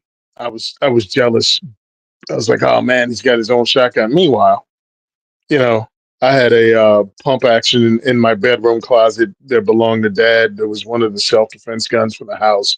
There was another one in the closet in the bedroom, Mom's bedroom. So, there was a shotgun my entire life 3 steps away from me. But it wasn't mine. It was the house. Nope, I know exactly what you mean. Yep. And it's like, huh. And of course, my dad had a revolver. He had a Smith & Wesson 586. Smith & Wesson 586 with a 6-inch barrel. But it also meant like if somebody was like to say, "Hey, we're going duck hunting this weekend," you didn't just automatically get to take that shotgun with you. Where if your cousin was going, of course you got to take his shotgun. Yeah, he got to take his shotgun, and I got to shoot whatever was there if I went. And it's like, whatever, because there was no being left out, though. I mean, they got it. You're going to shoot it. Nobody's bringing you just to stand there and stare at the wall. So that also added to just not being left out. What do you call it? I'm looking at the guys talk about in the chat, talk about duck hunt. Woods had the funniest comeback about that dog from Duck Hunt. Yeah, so my dad had the 357 with a 6-inch barrel. My mom had the Beretta 25 ACP, and that was the one we shot on a sneak tip because Dad could see how many rounds were missing from his 357 Magnum because he even had the cowboy rig, so he had the leather black belt with the cylinders all around it and everything, and a tie down on it. So he had that. That was his rig, and it was sitting there hanging on the edge of the bed on the post in case something went bump in the night. And Mom's little 25 was in the bottom of the freaking drawer where you kept all the blankets for the winter. So, of course, being kids, we found that. And we found the rounds for it. We took it outside. We shot the magazine empty. I loaded another one. My brother shot that one. Then we loaded it back up, stuck it under the blankets, and went about our business. I think I told my mom about that when I was in my mid-30s. She still hit me. It was hilarious. She still hit me like super chat. Is this a super chat? This thing sucks. It's supposed to give me a thing when a super chat happens. The only one I saw. Yep, that's what I saw. Okay, sorry about that. I'm just going through the comments here. There's all kinds of good comments. All right. So again, thanks for the super chat. Dog gift and a large bone. And I will give him a biscuit here as soon as we're kind of cooking again. I'm trying to scroll up. I'm distracted because I'm trying to scroll up through these things. I can't really do miss the thing on StreamYard that let me highlight the things, because as you can see, it takes forever to get back to, like, I unclicked whatever I was clicked on last. I think Woods's was the last one I was clicked on, I think. So I'm having to go back up and, okay, he said Brico was his first handgun. But then I thought there was there was this other question. So there's probably some more people saying their first gun. I'll try to see them. But the next question that came up, I didn't want to miss it, was from Krabby Toto earlier. And he said, some states don't allow sales for 7.62x39 AK rifles or any rifles that take AK accessories. What are good alternatives for people in these states to purchase a rifle in 7.62x39? So ranch rifle. That's what I think somebody said in a minute. That's so essentially that's different than The Ruger Mini 14. Yeah, Mini 30. Yeah, Mini 30 ranch rifle. It's a Mini 30 or the ranch rifle. I think that's both the same thing. I don't know. Oh, okay, they are the same. Because don't they also make another rifle that's 7.62x39? Or am I crazy? Well, they make a Ruger American bolt action at 7.62x39 also. That's what I'm thinking of, I guess. Yeah, so Ruger's the way to go. I've got a Ruger bolt action in 7.62x39. I really like it. Like, I know a lot of people find it whatever, but I'm a big fan of 7.62x39, so I bought it. But I think it's a decent bolt action. Like, when you put a 7.62x39 in a gun, or I mean in a bolt action with a nice barrel, it's okay. I'm not going to go around saying it's the most accurate thing ever. It's better than me. Like, it's a decent gun, especially for hunting. If you're not trying to win some kind of an award for trying to shoot a dime, it's going to do the job hunting. But anyway. So is CZ 527. That's a bolt action. CZ makes a 7.62x39. What else does CZ make? I actually got a poster somewhere that's got everyone that I found up until whatever year I made the poster. There's about 5 bolt actions, if I remember right, that, like, different companies that make bolt actions. Now, 1 or 2 of them were, kind of hard like to find. Howa makes them also. Howa makes a bolt action 7.62. I'm going by what's in my head. And I think it's a pretty popular caliber all around the world. So if they're making the bolt actions anyway, it is just changing the shape of the chamber a little bit, right, to make it 7.62. Yep. So it's not that hard also, to companies to make it. The Bren, CZ makes the Bren in 7.62, and I think, could be wrong. Does Brownells make the AR-180? No. In 7? No. I don't think so. They might make a 308, but not a 7.62x39. I know they make a 300 blackout. I know they do it in 300 blackout, but I didn't know. So this is just off the top of my head. So there are companies out there that make semi-automatic, and of course CMMG also makes 7.62x39 semi-automatic magazine fed. They use AK accessories.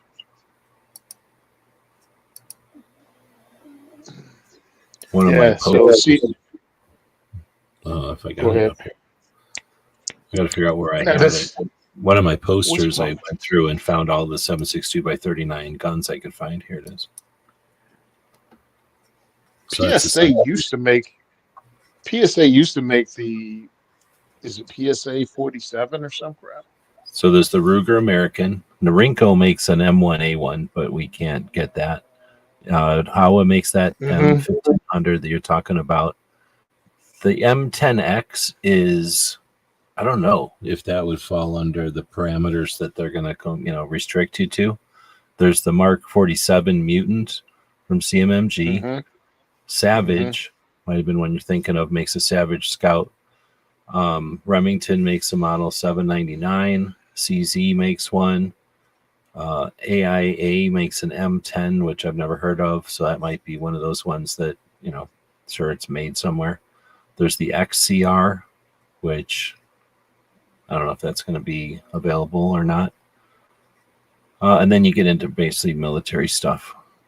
There's the Mini 30 that we just talked about. I have an M77. That's the one I have, which is like an old version of the Ruger American. Does the There you Ruger go. American take AK mags? No, I don't think so. And the IWI Galil Ace, bro. IWI Galil Ace. They also take AK mags, and it's semi-automatic and it's not an AK. Oh, I don't They'll have that take in here. I AK should have mags. added that in here. Mm-hmm. And then there's a Bars 4-1, but I don't know what the hell that is. It's from 1985. It's probably not even available anymore. Yeah, right. Yeah, so this is just gun nerd stuff, pulling it up off the top of my head, but these are what I knew. And I knew what it looked. And, I'm sorry, sitting here looking at my poster. It's not like I knew any of that even off the top of my head. I was just reading my poster. Sorry, I didn't have it screen sharing. So that's a Oh, that's poster. hilarious. Yeah, you knew all this shit off the top of your head. I was reading literally off of my notes. So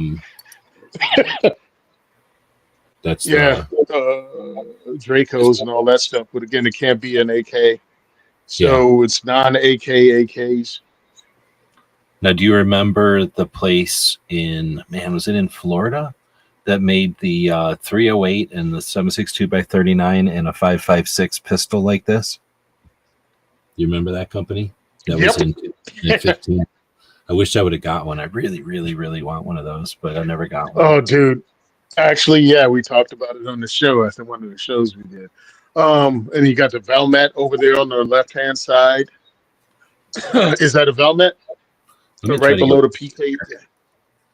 Open a new window. Come on. It's not letting me. Lame.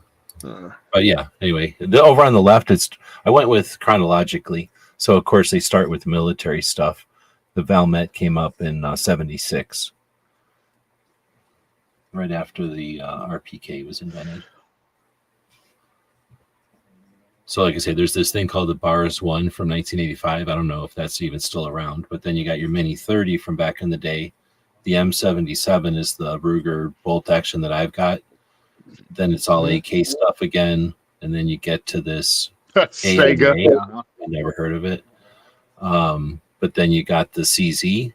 You mentioned that one. You got the Remington. You got the Savage. You got the Howa. And then this new Ruger American. I'd really like to get one of these Ruger Americans. It's just that, I'm not buying guns or anything. But that seems like a neat gun to get. I really like mine. Yeah, so Ruger American, actually, they're on their Gen 2 or Gen 3 Ruger American right now, so it's even a better deal. They have a more straightforward stock on it and other things. I haven't looked it up, but I think that was one of the better deals. And actually, was a market disruptor when they came out. They really threw people for a loop. So I pretty much like it. I can't wait. I hope there's peace in Ukraine and everybody does whatever it takes to just have me be able to get cheap 7.62x39 again. However, that needs to end for me to get the ammo I want without paying an arm and a leg. I look forward to that day. So Because we want to go ahead, bro. Krabby was following up with thoughts on the MX-10. So that one is a company in Colorado, right? That came up with this. At first, they were importing. If I'm remembering right, I could be remembering wrong because this looks like it's from 2015. But if I remember this right, this is a company in Colorado that was importing. I'm going to say Romanians, but it might have been something else. But they were importing AKs and doing things to them, and then also wanted to. They even from the beginning, I think, when we first interviewed them in SHOT Show, they were talking about how they wanted to do something else. And there's the Robinson. Did I not put that in here? Oh, Robinson Arms? Here's the XSCR. So isn't that Robinson or is that something else? I'm looking at Robinson. yeah. Go Well, I ahead. might not have put that in here. Robinson did their gun. Anyway, so they weren't the first person to make something else, not a AK and not an AR that takes AK mags, but something else, like a totally new gun. So anyway, if I'm remembering these right, this is the place in Colorado. Anyway, long story short is from the beginning, they were importing and they knew they wanted to make something. So they finally got something made. And then like every other thing that's ever been made for the first time, some people loved it and some people were like skeptical, I guess, and some people hated it. So I never knew what to make of that because I don't, really pay attention enough. So I that's all I can tell you is that I probably heard more good stuff about it, but an even amount of like skeptical because it hasn't been around long enough, and then people that hated it. But I really don't like to put too much weight on the people that hate it because people buy one gun, their gun, they don't like it, and now the company sucks. And it's hard to, you have to acknowledge that a one apple can ruin the bunch, but it doesn't always ruin the bunch. You know what I mean? Like, it's hard to know. Yeah. So my whole thing is I'm looking up the M10X from M&M Industries. Is that what it's supposed to be? Yeah, M&M out of Colorado. So I'm checking them out, and I didn't know they were legal in Maryland. So more than likely they're legal here because it doesn't have a bit in Jersey. I'm in Jersey, so I have stupid rules too. It doesn't. Oh, that's a folding stock, but I'm sure they can put a fixed stock on it. I may approach them because they only sell 7.62 by 39, but this looks different enough and has different enough stuff that I might be interested in getting one of these to diversity shoot only because it is different. I'm sorry to like derail it, but That's fine. I'm introducing people to new firearms, and there's no reason to keep people in the same freaking AR, AK box. There's no reason to keep people in either you buy a Glock or you buy a this. I want to be able to offer people any route that they want to get into the firearms using. So if that means you're starting a video game and we can get that video game gun or video game looking gun, great. It doesn't have to be the same way we walked in. If you grew up watching television and cop shows, you're going to be looking at a Smith or a Colt. You're not going to be looking at. It can't be because we had to, whatever we were playing in the yard was based off of some movie we saw that we until VCRs came around, we saw a movie and we thought we would never see the movie again. We didn't know that you could watch a movie again until VCRs came out. And that was when, for us, it was like junior high or high school or something. Like, I lived a lot of my life where if you watched a movie, that was the last time you were ever going to see that movie. The only movie I remember seeing more than once was like Snow White or something they would play every year. And like some Christmas movies they would bring back every year. But otherwise, you see a movie, that was it. Like, that was the one time you were ever going to see that movie again. Until a television network bought it, it was gone. If the television network bought it, you'll watch it 7 freaking times because they play it to death. But you only saw it live. I mean, one time, and then it went off. So yeah, totally get it. And now people have more options. I'm looking at this thing. I've not heard of the M10X series. I want to check out some videos and find out more about it because I need good guns. Having different guns helps. Is it on your list? On the poster here? Yeah, it's right here. It came out in 2014. Like I say, when M&M came out, I was watching them because they were importing Romanians, if I remember right. It might have been Bulgarians. But they were importing some guns I thought were cool, and then they were fucking with them. And, I was paying attention to AK stuff at SHOT Show. So I was paying attention to them. But right away, like I said, at SHOT Show, they would be saying, we're doing this, but we want to make our own gun. We want to make our own gun. And then they finally did. And it's, I don't know if you can tell on this thing as I can't get it to zoom, but there's a lower and there's an upper, and it's kind of like a Robinson's XR or whatever it's called, XCR or something, where it pivots up here. Yeah. And then this pivots down. It's really like that. And that's where any gun like this honestly has the same problem. If you don't make that so where it doesn't accidentally pivot, then it's just like a Beretta. Like, it can accidentally pivot. I mean, my major bitch with the Beretta 92 is that because it's so easy to take down, it's so easy to take down. Like, there you go. Like, a Glock is really hard to take down, but guess what? It's never going to come apart in a gunfight ever. Like, there's nothing you could accidentally have a Glock come apart on you. Like, it's such a pain in the ass to come apart that it can never accidentally come apart. A Beretta, I could come up and grab your Beretta's frame off of the top. Like, people act like you can't, but you can totally do that. Like, go practice it for any amount of time. Like, it didn't take me very long at all. And like, anytime the guy at the shop would be holding it, I could come up and grab their slide off of there.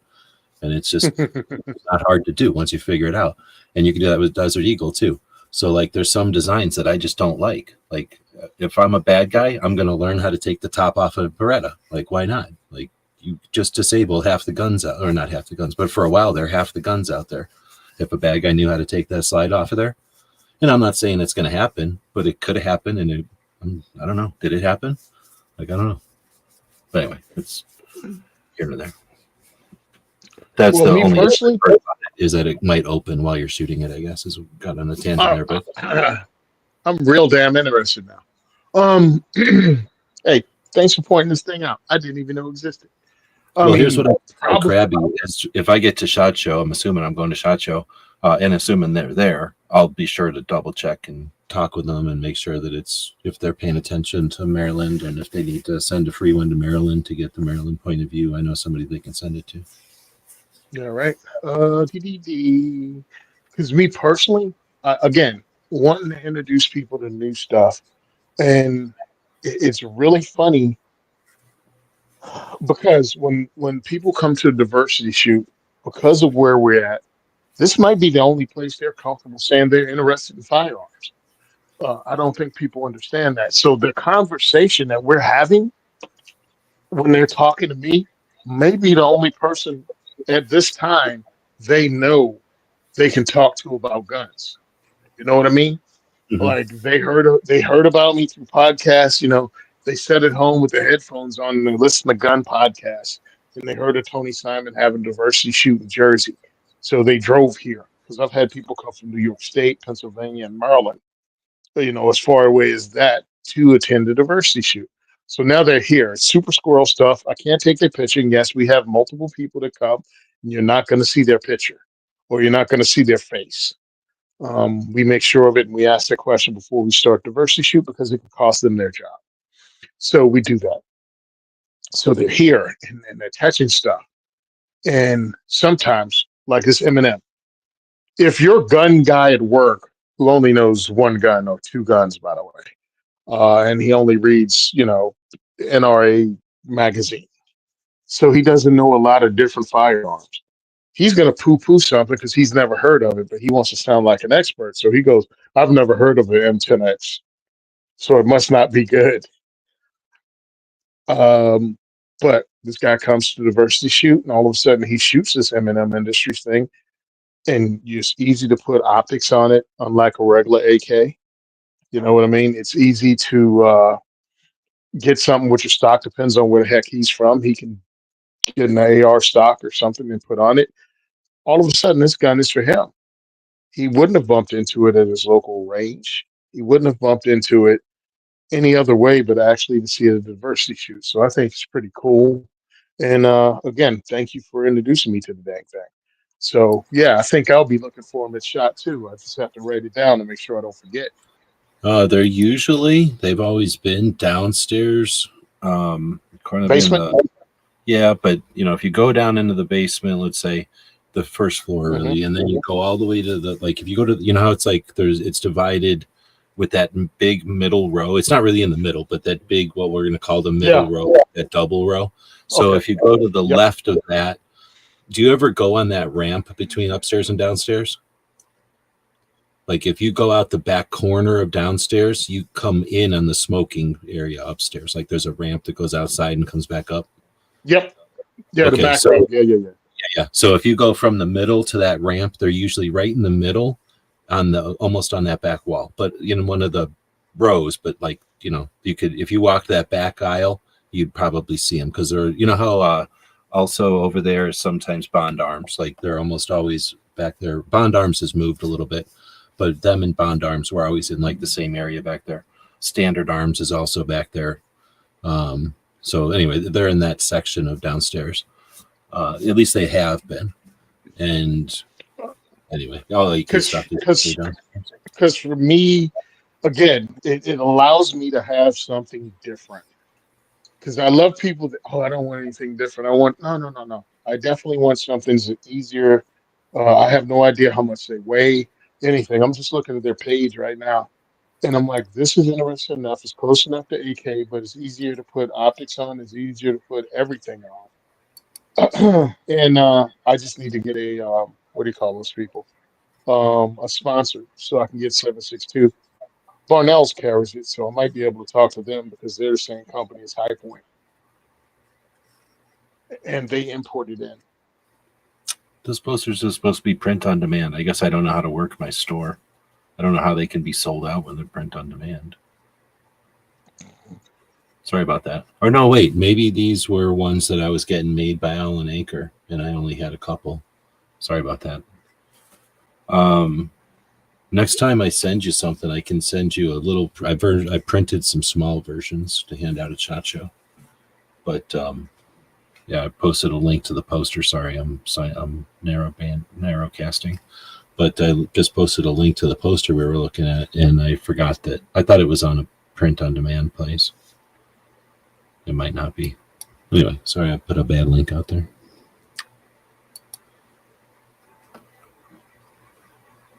Yeah, so I'm just clicking on. Go ahead. What's up? Nothing. I just said DJ took off. But go ahead. Oh, he did? Yeah. Oh, sorry. I'm looking right now. Barnall 762. Does this mean it's locked up? What the heck does that mean? Click, damn it. All right, here we go. I'll have to reach out and see if these guys carry. Because I can get some 762 by 39. It'll make it easier for me. What happened for a while was I got an AR upper that was 762 by 39 from Bear Creek Arsenal. And that's great and all, but the bad part about that is the bolt itself. It's been thinned out to be able to hold that 30 cal round, but it's still a 5.56 bolt face. So they shave a lot of metal around it, and they're talking about it has 1,000 to 2,000 round life before you actually crack the face of the bolt and have to get a new bolt face. Not cool, because it's not something I want to introduce people to. That's like, this is only a range gun. You can't really depend on it. You can't run it in a class. You know what I mean? Because classes are different. Classes beat guns up more than your range trip beats guns up. Well, and if you've got a 2,000 round lifespan, do you really want to go take it to a class and shoot 400 rounds through it? You know, you're going to eat your gun up. Like, you just burned through a fifth of your freaking lifespan in a 1 day rifle class. Mm-hmm. Now, if you shoot a gun, you'll never want to shoot again because it'll be wasted. So unless you're buying barrels for it, you mind it. Yeah. So it really sucks. And that's one of the reasons, after I've thought about it, I don't really want to introduce people to an AR that's going to break because it's shooting 7.62 by 39. But having alternatives, I think, is a great idea. Having an AK that shoots it, yeah, but a base AK is, the $700 AK. Some of them aren't as dependable as you'd think. It's not 20 years ago anymore. AKs now cost what ARs used to cost to get a good AK. So we're talking $1,000. Well, an AK is a system like anything, and it was dependable, or the AK's dependability comes from the Cold War, where Russia took massive machinery, like Cold War level industrial machinery that was making a sheet metal tool like a shovel, but making it consistently as a motherfucker, over and over and over by the millions, like not just consistently, but like they figured out how to make these things. And what they made was a very consistent, reliable gun. Now what you get is those guns either went immediately into an armory for Cold War storage, like, just to have numbers of guns, or they got issued to somebody and they were used somewhere. And no matter if they were used in a war zone or if they were just used in drill, like, you're still going to, as a soldier, you're going to be playing with your gun all the time. Not playing, but, dealing with your gun all the time and cleaning it and using it. So it's going to get worn out. So these AKs were either worn out by being used or abused, or sat in an armory and were like never touched. But either way, in order to get into our country, a majority of them, in fact, just about all of them, had to be chopped into pieces and then brought in as pieces and then put back together. Well, that's not the same thing as a gun that was made on industrial Soviet machinery to take over the world. That reliability comes from our people who are fighting, who encountered these things or used them in battle, and they're using the Soviet actual implements. We're using the hobbled together recreations of those, which look right. They operate, but they're not the same thing, or completely made here on like mills and lathes and things, which are not fragile, but they're just not the same. So the concept of an AK's reliability is historic. It isn't real. And the problem with an AK is the magazine. Having to rock the magazine in is a unusual and what's the word? Like it takes a coordination and a whatever the word is to like figure out how instinctive. It's not instinctive.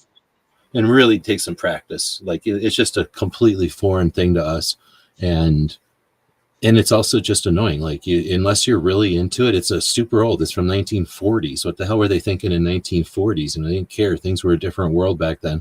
And rocking this magazine in was a no-brainer for Soviets. Where to 2024, when we're used to things and being right and ergonomic and precise and not stupid, like it's a what's the word? It's like a throwback or like a reminiscence. Like it's not strategically smart nowadays. So what you're talking about with MX is taking the 7.62 by 39 round, which I think has a lot of viability. The tapered round, I think, is smart for just the operation of a gun, because it can't jam and it can't be stuck in its chamber. You never hear about that very often unless it has to do with the lacquer on the steel cases.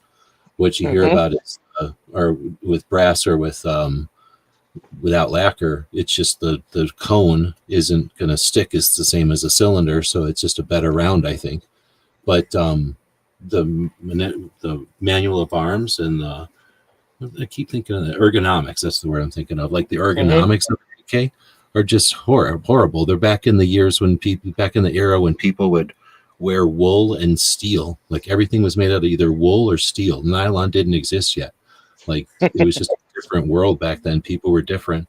Where now you have aluminum and you have things like slings and lights and stuff that you want to be able to put that stuff on your gun. You need the real estate. You need the places to be able to attach that kind of stuff that's important. Like a light and a sling are important to a gun.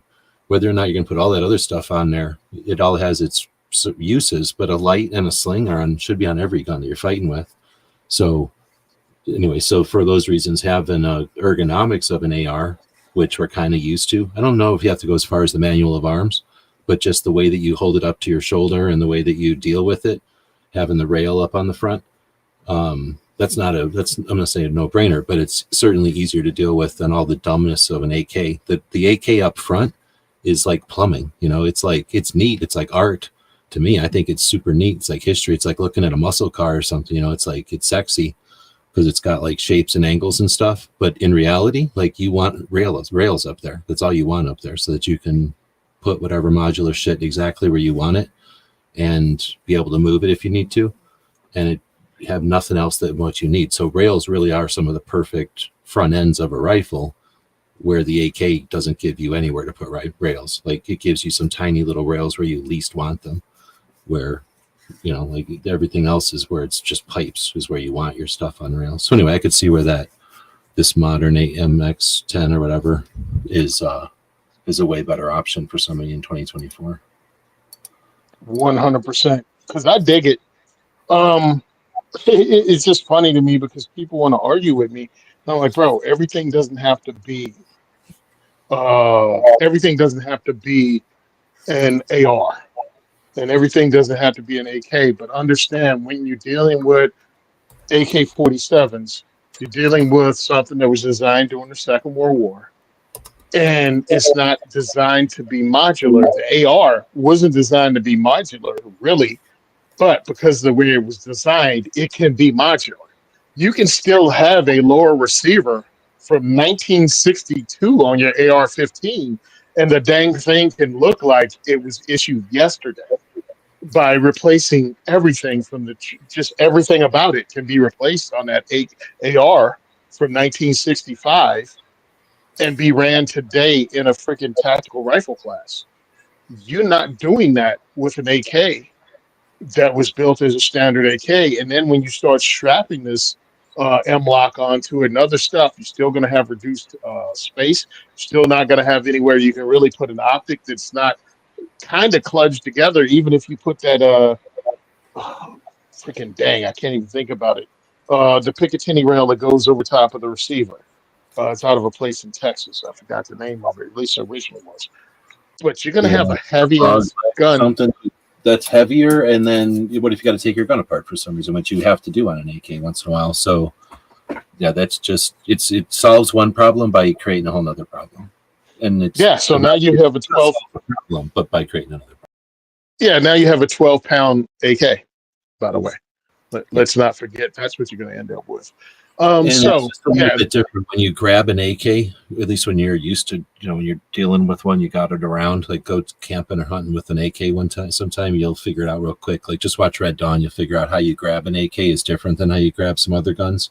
So if you put an optic on top of your handguard or on top of your dust cover on an AK, it's just going to be annoying. Like you're just going to get, I don't know, for me at least, it would get, like it's not supposed to be there, so you're going to keep grabbing the scope essentially is what I'm saying. Well, the cool part about another company that makes 7.62 by 39 is the CZ Bren 2. I was just looking it up because I locked into that conversation and I couldn't get out of it. But yeah, the CZ Bren 2 still makes the pistol. It's on the CZ website. 7.62 by 39 CZ Bren 2 with either a 9-inch barrel, a 11-inch barrel, or a 14-inch barrel on their handgun. I need to update the poster then. I knew when I made it that I was never going to be 100%, and I think right after I made it, I heard about 2, of course, but not the 2 we've talked about. Yeah, so me personally, I'm looking at this like, this is pretty freaking cool. I need to speak to the CZ guys again because I didn't speak to a CZ rep. I spoke to their what do you call that dude that does advertising? I did their advertising guy. So Woods is asking, imagine what Kalashnikov could do if he had modern materials. So want to do what would Kalashnikov do? A rifle? Now, modern materials, or if he was around today, you know what I mean? Like 2 different things. Like if he was starting off today, he would be dealing with a different world. If he was back then, but he had different materials, there'd be aluminum in it, I think, because aluminum is strong enough and light enough that it would have been a better material, I think. Because I'm looking at this thing. There'd definitely be polymer in it. Like he would have, we already know from history that they went to Bakelite or whatever, they went to polymer stocks and stuff. So he probably would have jumped on that. So he didn't really, we act like he made it. You can actually go watch the Kalashnikov movie on Prime right now, on Amazon Prime. And it's a dramatization. It's like a summary. It's like enough of the like stories of the beginning of the gun and like versions of it that it's like a summary. So it's not like 100%, but it's a pretty good gist of what the thing was. And essentially, he was a tank guy. He gets wounded. He's always been clever. So he starts kind of fiddling with the idea of making a machine gun or submachine gun, I guess, because the Germans would go around double shooting everybody. They'd have a battle, and then the Germans would walk up and they would kill all the wounded with their little 9mm sub guns. And that was just killing all the Russians. Like you didn't have a chance to get wounded in these battles. The Nazis would kill everybody. So that was bothering the hell out of Kalashnikov and stuff like that. So he's trying to figure out how to make a sub gun and, not a full giant battle rifle, but something that's better. And while he's wounded. And then I think he kind of was bored while he was recuperating, and he bugs somebody to like use their office and then starts drawing up some plans. And then he submits his plans to some kind of contest, gets into the running of being a designer, because they were impressed with his plans. So now he's in the like infrastructure of it.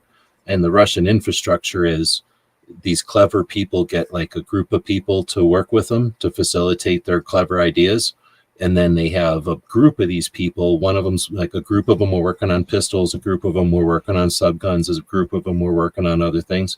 And then they would kind of compete with each other intentionally. You know, they wanted the best ideas. So they would say, everybody come up with a good idea, and the best ideas compete with each other. And then the winner is our new gun.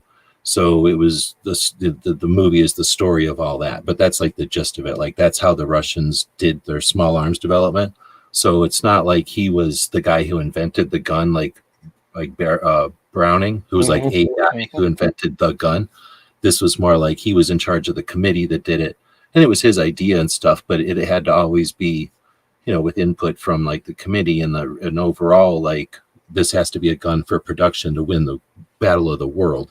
Where Browning was just like, I think this is clever, I'm going to make it. You know, I don't think Browning ever, until maybe some of the World War II guns or World War I guns, I guess, Browning probably wasn't thinking about this gun has to win the, you know, the battle for the world, where Russia was definitely thinking of that because they were in the midst of World War II.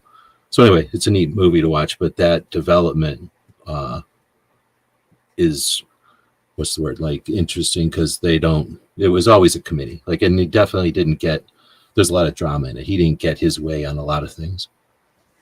But it has to do with I just find it interesting. I want is this is what we can make 1 million of. You know, it becomes a big issue, and like we need to be able to make 1 million of these. There's no way we're going to spend that much time doing this. You know, this part can't be that complicated. Essentially, like, you know, it has to be a lot simpler because we have to make 1 million of these.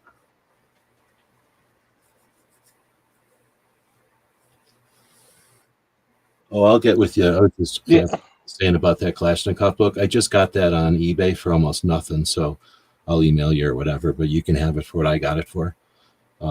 It's like a $300 book on eBay that I got for almost nothing. Oh, that's cool. Yeah, so the guy's going to sell it to somebody, and I hopefully doesn't sell it to somebody who thinks it's a cheap book, and then it doesn't, you know, it just gets lost into time. So I bought it even though I didn't need it. It's like, I think my third one, but yeah, I'm happy to move it along. Okay, sorry. no, I'm just being a nerd and checking out different 7.62 by 39 alternative guns. Because I often talk to the people over at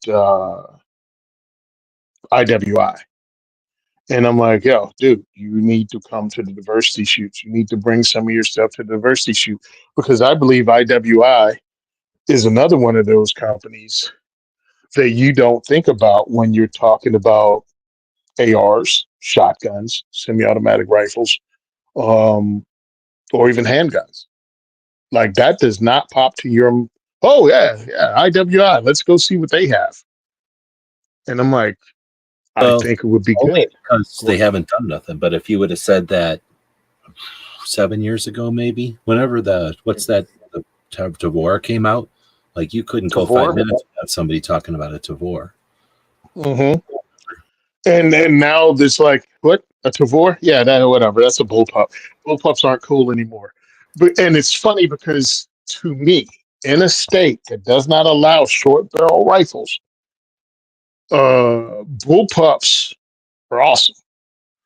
When you're running classes, when you're doing vehicle classes, or when you're doing moving indoors classes, like move to contact. So you're not just barricading yourself in a bedroom. Having a short barrel rifle or a bullpup is good because you have an overall length of like 28 inches. Well, you can have a 28-inch SBR, or, you know, we don't have SBRs in Jersey, but what we have is non-NFA firearms. In essence, an AR with a 12.5-inch barrel, vertical grip, and a pistol brace. That's somehow legal, but you can't have a pistol, an AR pistol, but you can have what I just described. Anyway, a bullpup will be better. A bullpup will have a 16-inch barrel, so you get all the velocity out of a 5.56. You still have that short overall length, and people go, well, it's not as ergonomic. Well, ergonomics make no difference if the only gun you shoot is that one. Oh, it's not intuitive. Sorry. It's not as intuitive. Well, being intuitive only means you can be trained on this thing. And if that's the only gun you've ever used, it's Or intuitive. it implies that you're trained in something else and this is different. Well, if this is the only thing you ever experienced, everything else is different, not this. Yeah. Or that it So it's implies like, you have to be constantly switching, and most people theoretically want to be able to pick up another gun, but in reality, you're probably not picking up a new gun every other day. no. No, I think a lot of people are basing some of their complaints off of stuff that YouTubers that test guns all the time go, yeah, it's not intuitive. But yeah, dude, you're shooting a new gun every 2 weeks. I bought this gun and this is the firearm I'm going to have, for the foreseeable future. I need to know how to run this gun. And that's it. That's the end of it. So anyway, I'm looking at, because they came out, IWI came out with their, how to say it? Carmel? What's the name of this rifle? I don't know. The Carmel, Carmel. So it's their version of a Scar 17, a Scar 16. So I tactically fondled this at SHOT Show, and I also checked it out when I was at Goals. And it's just something new.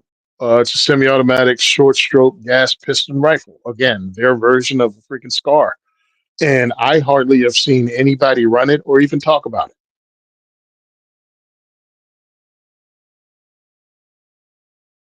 Like, period. So I talked to the lady over there, and I'm like, you really need to get this gun to the diversity shoots. You need to have people see it. Pretty much just like I say about Beretta with an AMX, both their handgun and their semi-automatic rifle is, their striker-fired handgun and their semi-automatic rifle. They're not putting them out. And to me, because we have this rush of new gun owners, I mean, you've missed the freaking ball. They keep spoon feeding all this influencers with the same old. And I think they're missing the boat. I'm like, guys, could we stop being stupid? There are new gun owners in every city. We have women, we have minority women, we have minority dudes, all new to guns. You can be introducing them to your gun that pretty much doesn't get a chance because most people want Glock-like handguns. Glock striker fired or AR, some version of an AR. If you're making something different, get it out there, because that might be what people like. That might be what they want to see. Maybe they're tired of AR-15s. Maybe they're exhausted. Maybe they have 20 AR-15s and they just don't know about your IWI thing. Could be possible. So a new gun owner, I'm just going to take this on a tangent since we got time, I guess. Or do we have time? The new gun owner. So I just been watching some stuff where they were chatting about. I watch. I think he calls it Gun Club Radio now.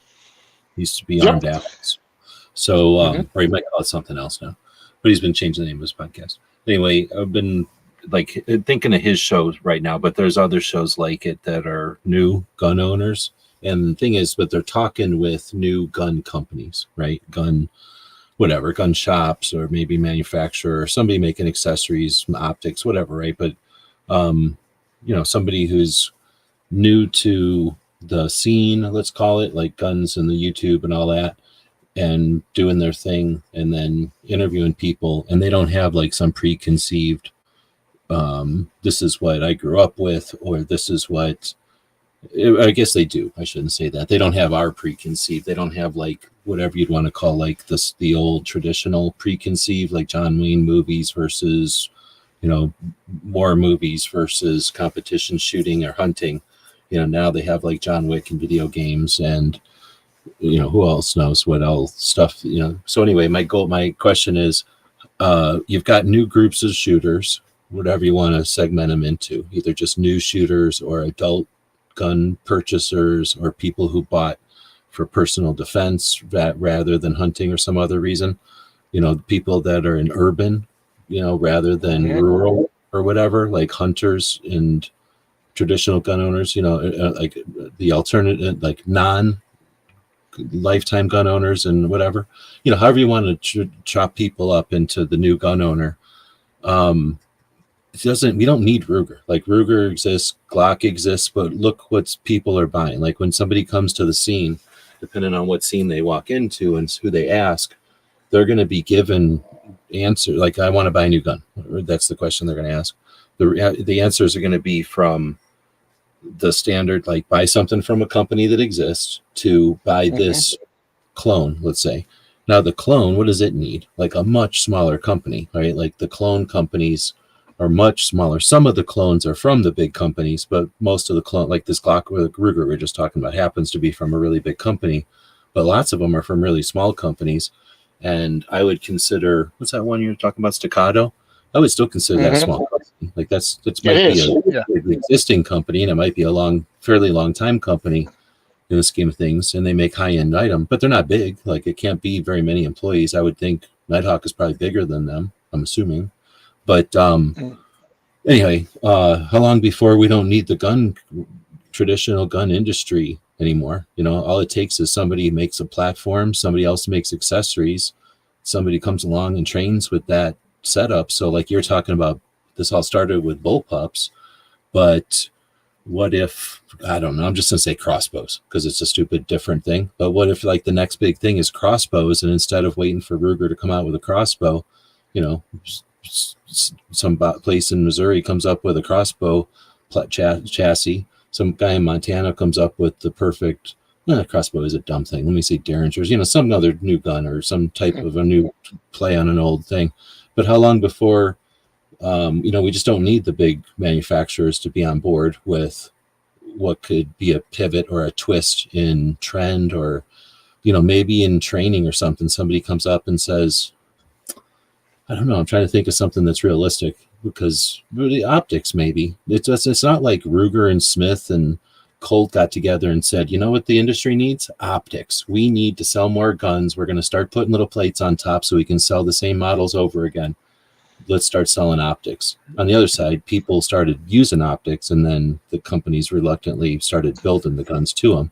So I'm just wondering how long, this is a long way of asking, how long before the industry demands are met with immediate,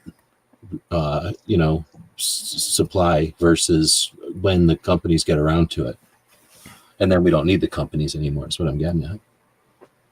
Well, the funny part is the double stack 1911, 2011, whatever you want to call it. Big companies didn't start that. You know what I mean? Big companies didn't start that from the beginning. I mean, if you really want to talk about it, Para Ordnance was the one that started that in Canada, and they only sold the frames. And it wasn't like we were meeting a demand. They were like, this is what you need. And everybody was like, no, we don't. Like they were doing it. Yeah. They were doing it, and they were going, hey, we want to sell these to the U.S. military because they're changing over, and we could just do it for so much cheaper.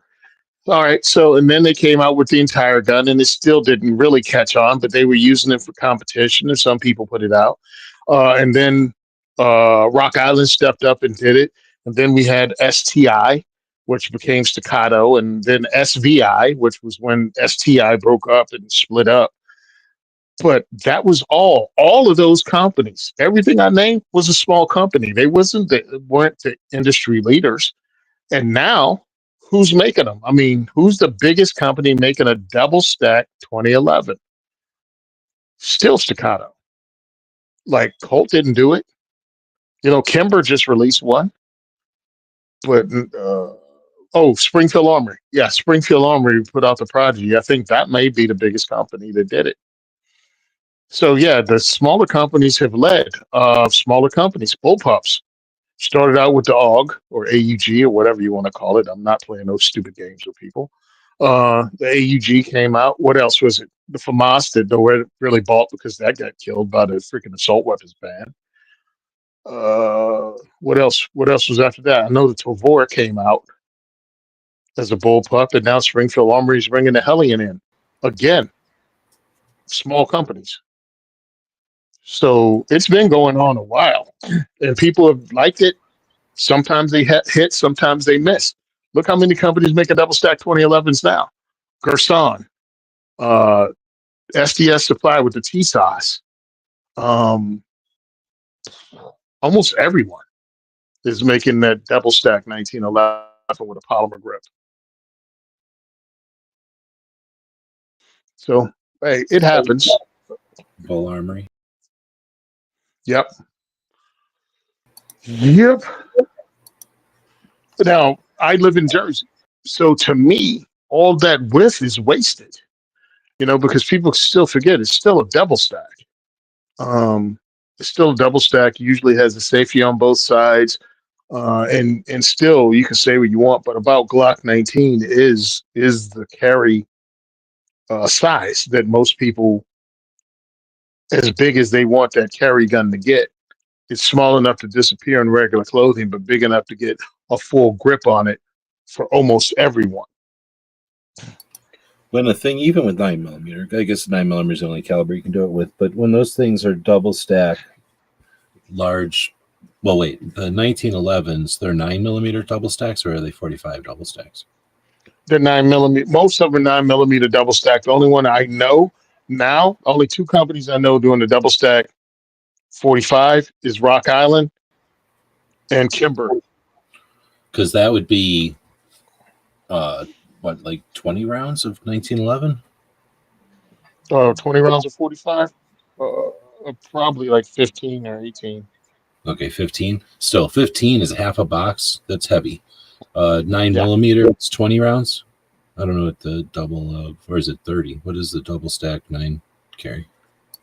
Or what's the Double stack 9s, like 20, I think. A lot of them do. I mean, even in puny little narrow 9mm, that's still technically a lot of weight. So just the ammo alone, that's a lot of weight. Like, sure, you can cram all that in there, but that makes the gun super heavy. It's got to be a super heavy gun compared to a lot of people. Something. A lot of people are saying they're carrying stuff that ain't carrying stuff. You know what I'm saying? Yeah. Like it's really cute idea to go, hey man, it's Glock 19 size and it carry, put it on, strap it on, stick in that belt. I'm like, there's a reason that the Glock 19 is a gold standard of. It's not a full size carry gun. I guess you can call them compact. I mean, that's what they were called for the longest time, compacts. Yeah, for a minute, yeah. Yeah.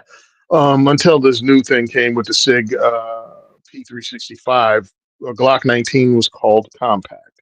So that's the sweet spot. That is the golden standard of what a compact CCW is, or concealed carry gun was for a really long time.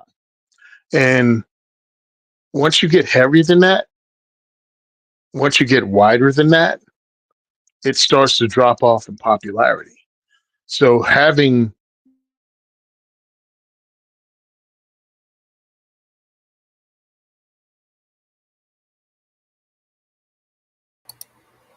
What happened? Am I still connected?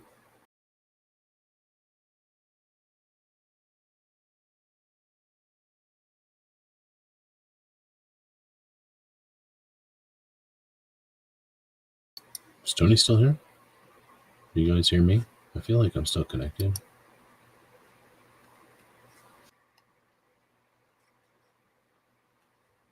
Okay, we lost Tony. Oh, he's gone. So he got kicked out. This is that one you're talking about, the Dan Wesson. Oh, it's little, huh?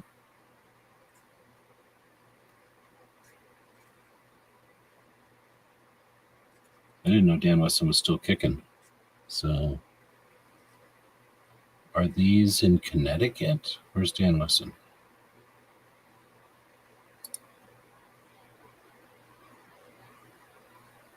And then you said the Essalon, is that the same thing? Is that a Dan Wesson also?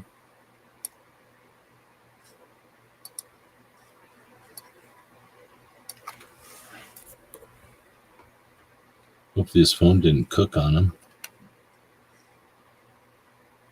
This looks like a CZ.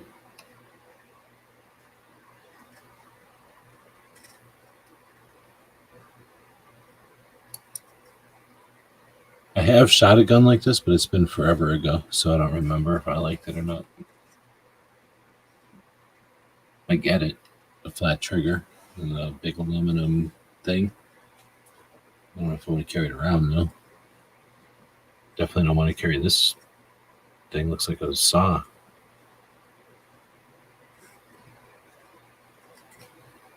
So we'll see if Tony comes back. I'll start playing a video again. Let's see what videos we got. Oops, let's bring this over here. So this is called a bug named Bacon Bit drives around on a dirt bike using nunchucks to fight killer robots.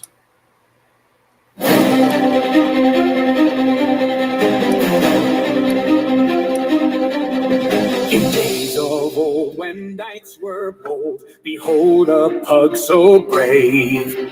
With nunchucks twirl and heart of fire, he rose to save the day. On dirt bike steed he'd ride with speed through valleys dark and deep, to fight the bots with evil plots in forests where they creep. Young Bacon Bit, a warrior's wit, beneath his fur so fine. With gears that grind and engines whine, he'd cut through metal line. In lands of green he'd oft be seen, with courage at the fore. Against the bots' destructive plots, he'd rise forevermore. Oh, Bacon Bit, small pug of grit, with tiny paws of might.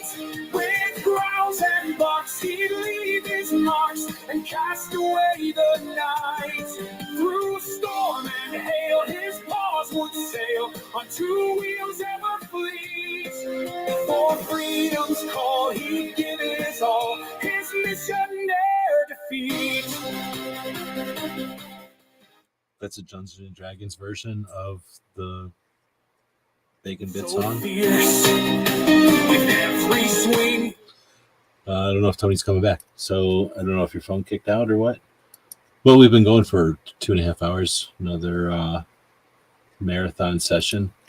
We ought to be sponsored by some sort of. Is there some like gun company that their brand is based on longevity or like able to endure long running or long run time or something? We should get that place to sponsor us since we do long shows. Let's see. So that's that one. Here's an Old West version of the Dirt Bite song.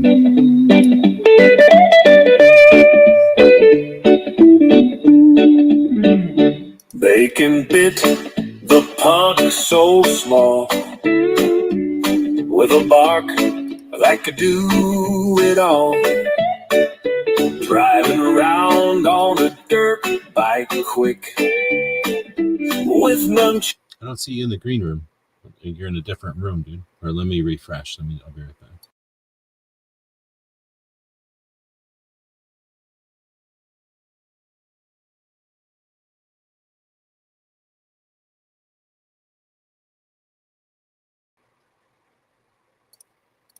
No, I don't see you in here. Look in a different room. Or you bounce back into a different one. Of course, I don't see anything in here. What happened? It says I'm still running. What happened to all my chat? Are you telling me I lose this chat when I refresh? Oh, here it comes.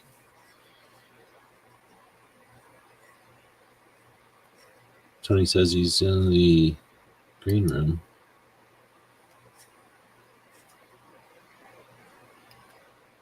It's crazy though. You just type in words and it comes up with the song and the music and the lyrics and everything. It's crazy. It's the robots. Pretty soon you won't know when you're listening to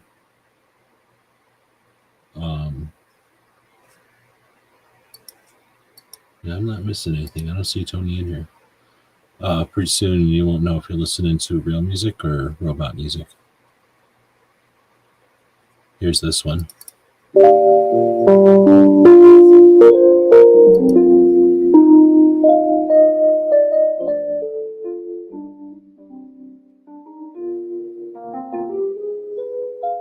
There's a pug on a dirt bike. What a sight to see. Zooming through the hills, oh so wild and free. With nunchucks in his paws, he's got quite the knack. Fighting robots with style, never looking back. In the moonlit night, you can hear his roar as he spins those nunchucks, giving quite a show. The robots, they tremble, metallic hearts aflutter. When that pug comes around, they just melt like butter.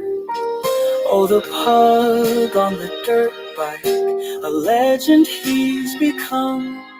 With every whirl and twirl, he leaves those bots undone. He's a furry hero in a jazzy frame, riding in the starlight, playing his own game. Through the sand. Robots can do anything. You might think, oh, we paid a lot of money and had some songwriter come up with that song, and then paid a lot more money and then had some singer sing that song. Nope. It just paid one money and had a robot do all that work. I guess we'll wrap it up. I'm thinking Tony might be doing his thing. Or his phone might be doing its own thing.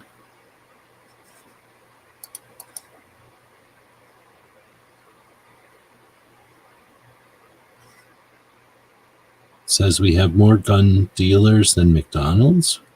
Is that true?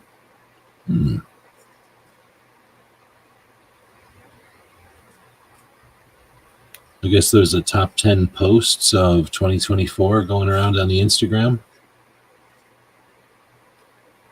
Still here. How come I don't see you? I'm not seeing you in the thing. The metal version. The metal versions are actually the easiest ones to get. Like, hold on, is that Tony?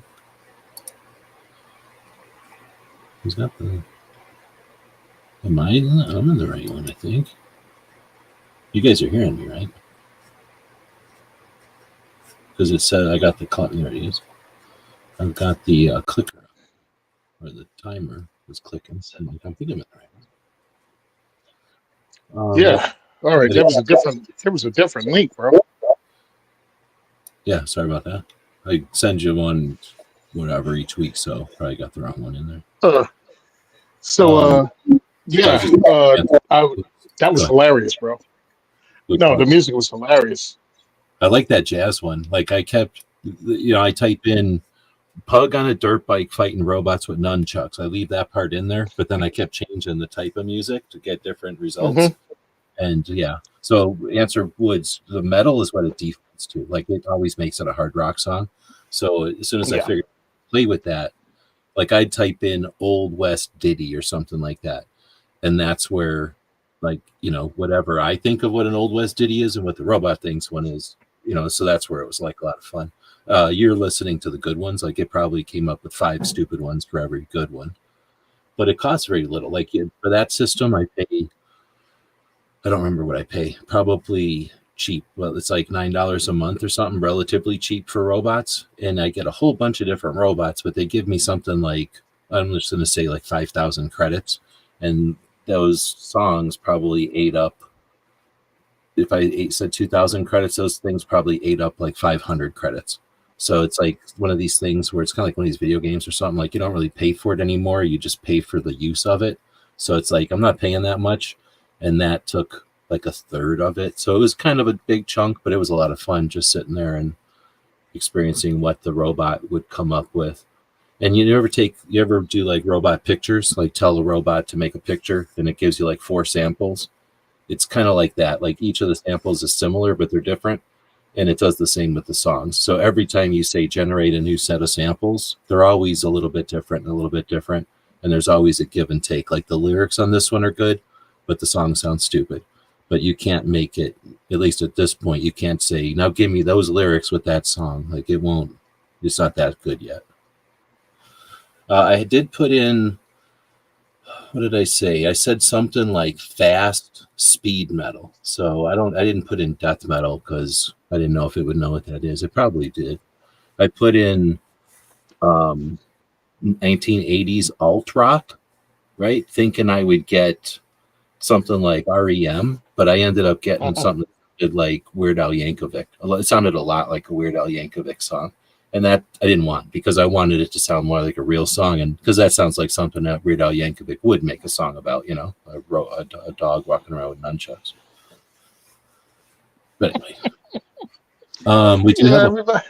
Out there. Go ahead. No, finish up. Oh no, everybody's going, wow, that robot's good. I'm sitting here figuring out how in the hell did you think a robot a pug riding a dirt bike with nunchucks beating up what robots? Like, Well, what the hell did you eat before you fell asleep? Easy. So the thumbnail to this show is you and the pug doing stuff. And one time I did the pug driving dirt bikes, and then I kept doing that because it looked cool when the dog was driving a dirt bike. So that's where it comes from. Thumbnail of this show for a while, I don't know how long ago. And then whenever I was playing with my photo thing one time, the robot photographs, I was saying, you know, make my pug driving around. Well, I don't say my pug, you know, I say a pug driving a dirt bike in the Arizona desert. And it was just giving me all these cool like versions of it, you know, like sometimes he's got human arms and legs, and sometimes he's just a little pug sitting on a dirt bike, and other times he's got like glasses and looks like a biker. So anyway, I was just playing with it. And that was, so it's been one of the things I play with my picture one. And then, yeah, whenever I came up with the song, I was like, well, what's going to be like difficult for the thing to come up with? Like, you know, how is it going to come up with lyrics for this? And like that jazzy one or whatever, like totally sounds like, you know, like, I don't know, like, you know, a restaurant or something or a bar and then in the 70s or something, and something they'd be singing there, right? Oh, dude, it's hilarious because really, that quiet ass music that they play in restaurants and stuff, it makes no difference. I remember listening to Howard Stern one day, and Baba Booey was talking about it. Gary was talking about it. And he was like, you know, in modern music, no one listens to see if it's a hit that all the kids love. And this is during radio time. What they want is airplay. So they want you to be able to turn the thing on and just not turn it off, because that's how they get paid. And that's what that damn music in these restaurants are. It's just something to be played. I mean, if you tap your foot doing it, cool. But outside of that, it's noise. Yeah, I mean, in the restaurants, it's just there so that if you're by yourself, there's something there to occupy you. Or if you're, you know, having a conversation, like everybody doesn't hear everybody's conversations. I figure that's what it's for, is just to kind of be like Yeah, like an white audio. noise. Yeah. So yeah, that could definitely get slid into one of those tracks of easy listening for your restaurant. That's what I was should it? put like elevator music or something in there and give me that, like, Oh, heck yeah, bro. soft rock or something. Yeah. I still have to laugh at Ozzy Osbourne talking about when he got on the elevator and he heard Crazy Train. In elevator music. Yeah. That's got to be crazy. He was like, I was the prince of effing darkness. They feared me. Now I'm effing elevator mute. It was like my music was satanic. They banned me from playing in places because my music was so frightening. Now it's elevator music.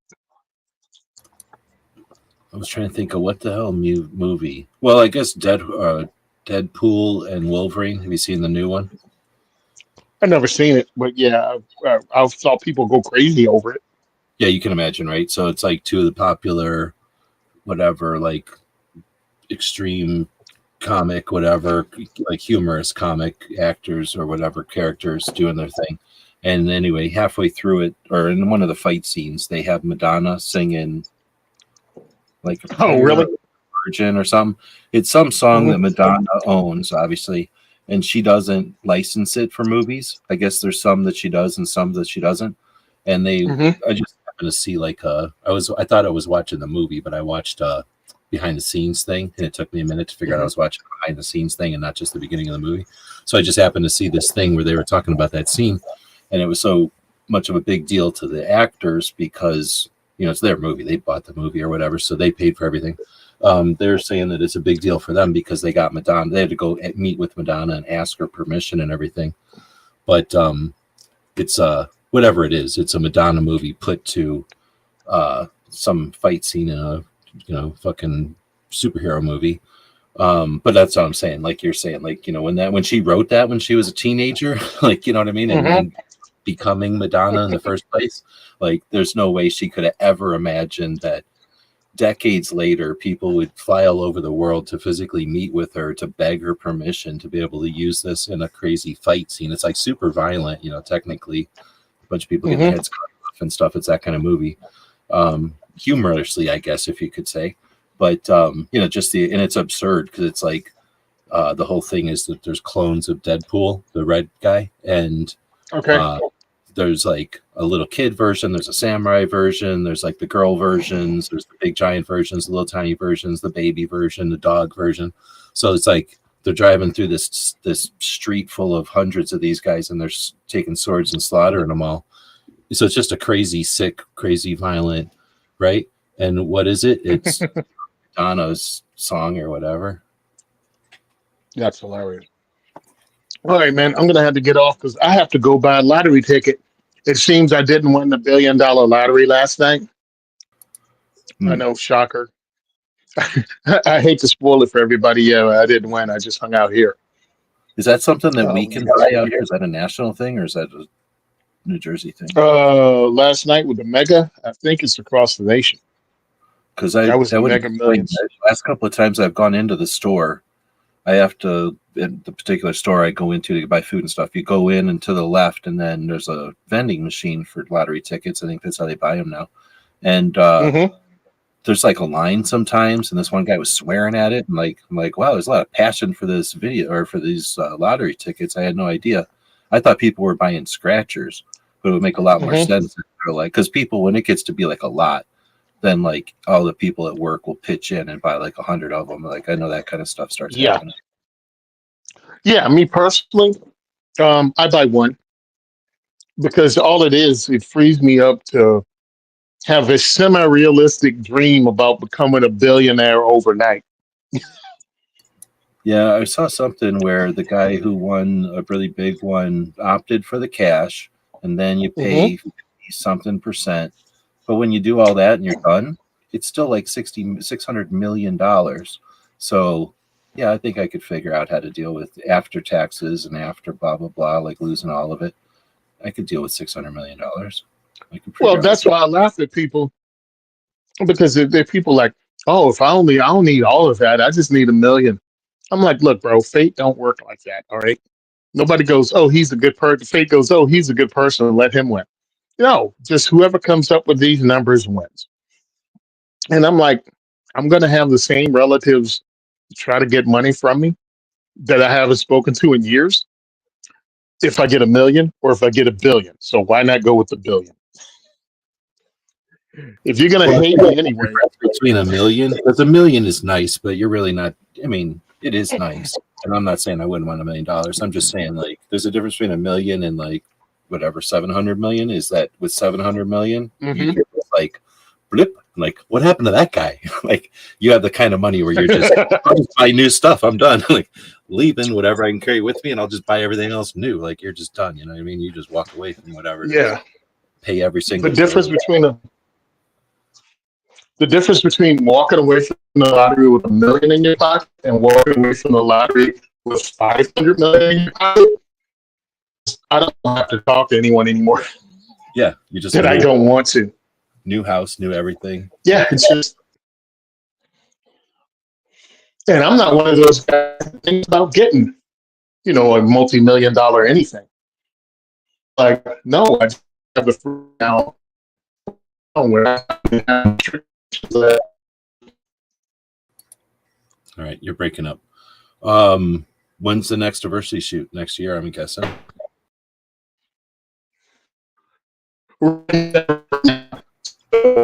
Oh.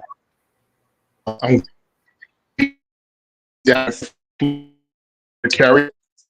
That's at the end of February. It's going to be there in January, and I have the outdoor show that's going to be in February. So I think I'm in the university shoots in the second or third week of February. That's going to be 1 and 2.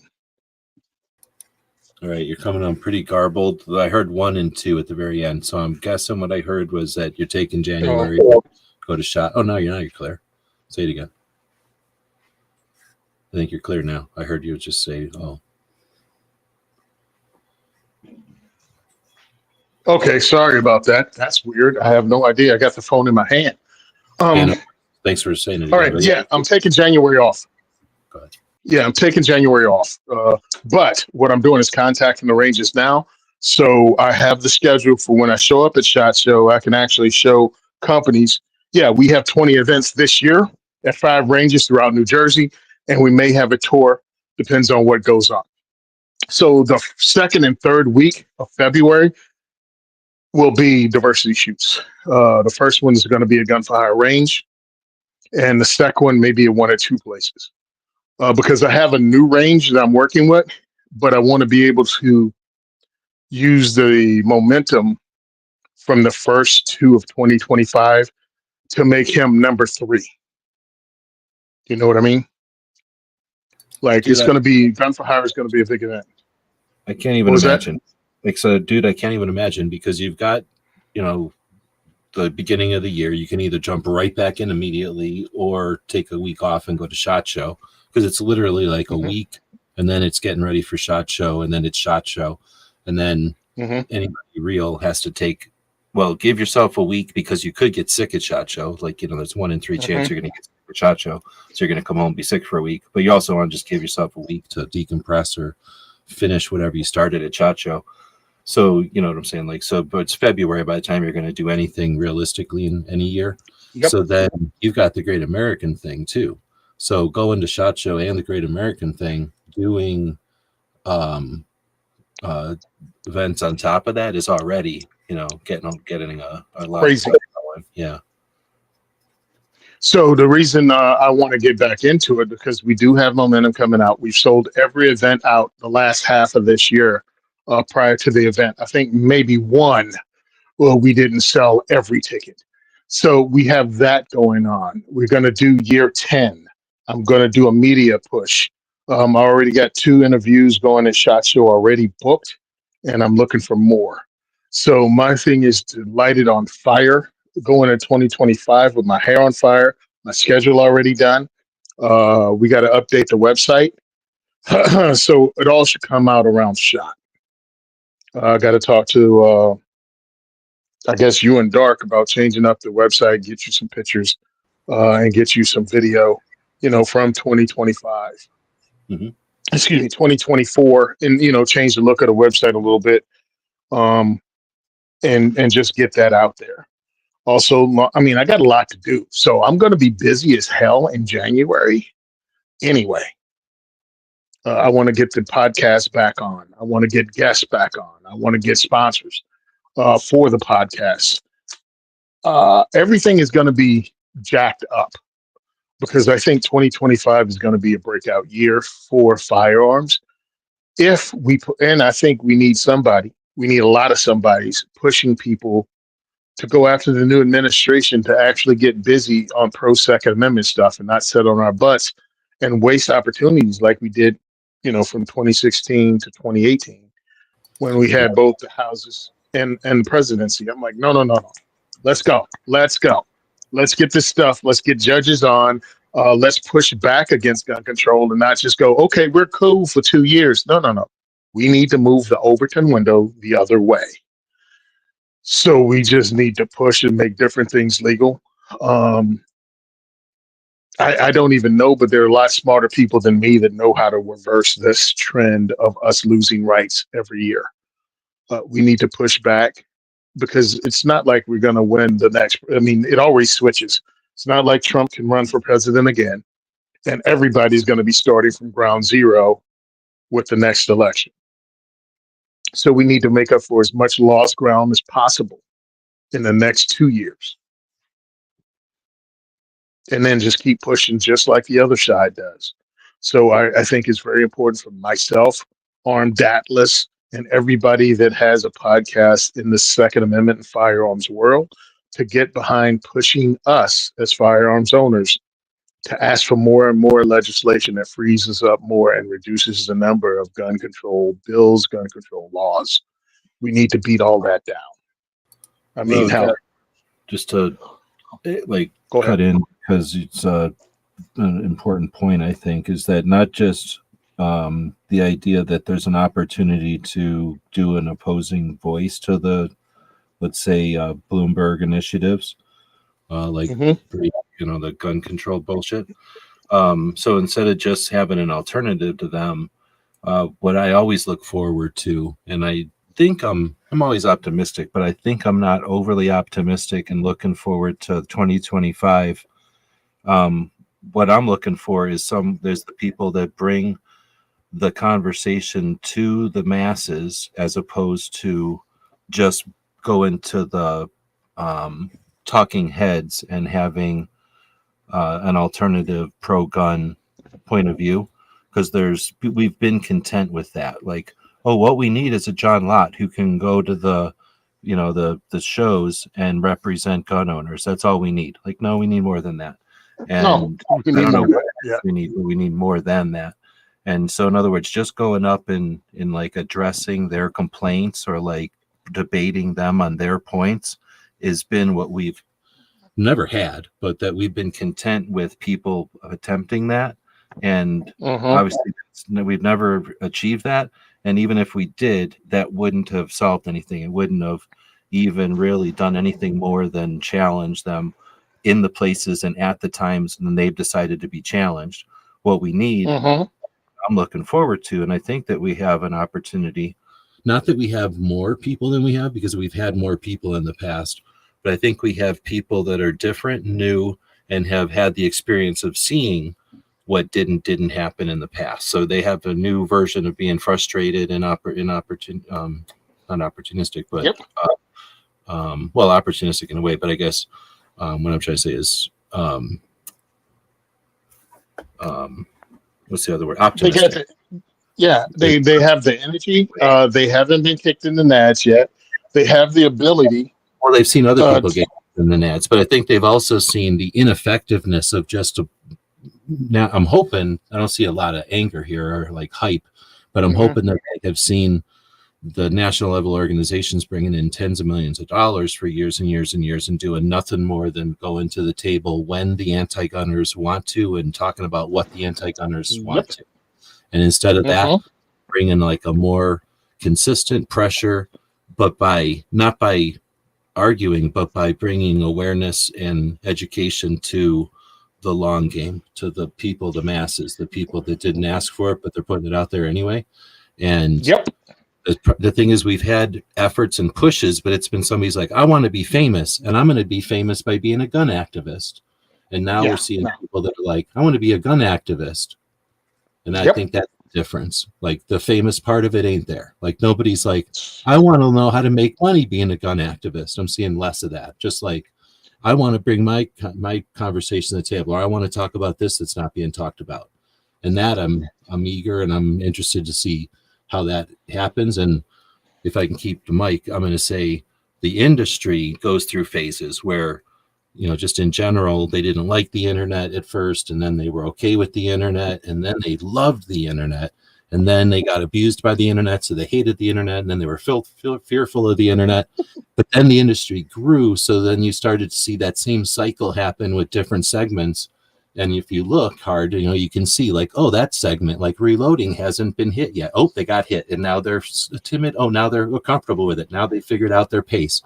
And the whole industry is kind of in different places there, but that's where these creators, these people with voices, and these people with interest hopefully will coincide with the industry, or with the people in the industry that are like coming to SHOT Show and saying, I'm looking for a small creator, and some small creator comes to SHOT Show saying, I'm looking to be sponsored, and that peanut butter and that chocolate mix, that's what you can't be certain that's going to happen. There's been other years Mhm. where I was certain and I was disappointed, or, little small things happened, some of them bloomed, but, nothing left. Anyway, so I think I'm like medium optimistic that this year could be a good year for that. I think the pieces are all there, like the elements are all there. It's not like it's going to happen, but there's nothing. It's not a year where we're all going there in fear or we're all going there in a panic buy.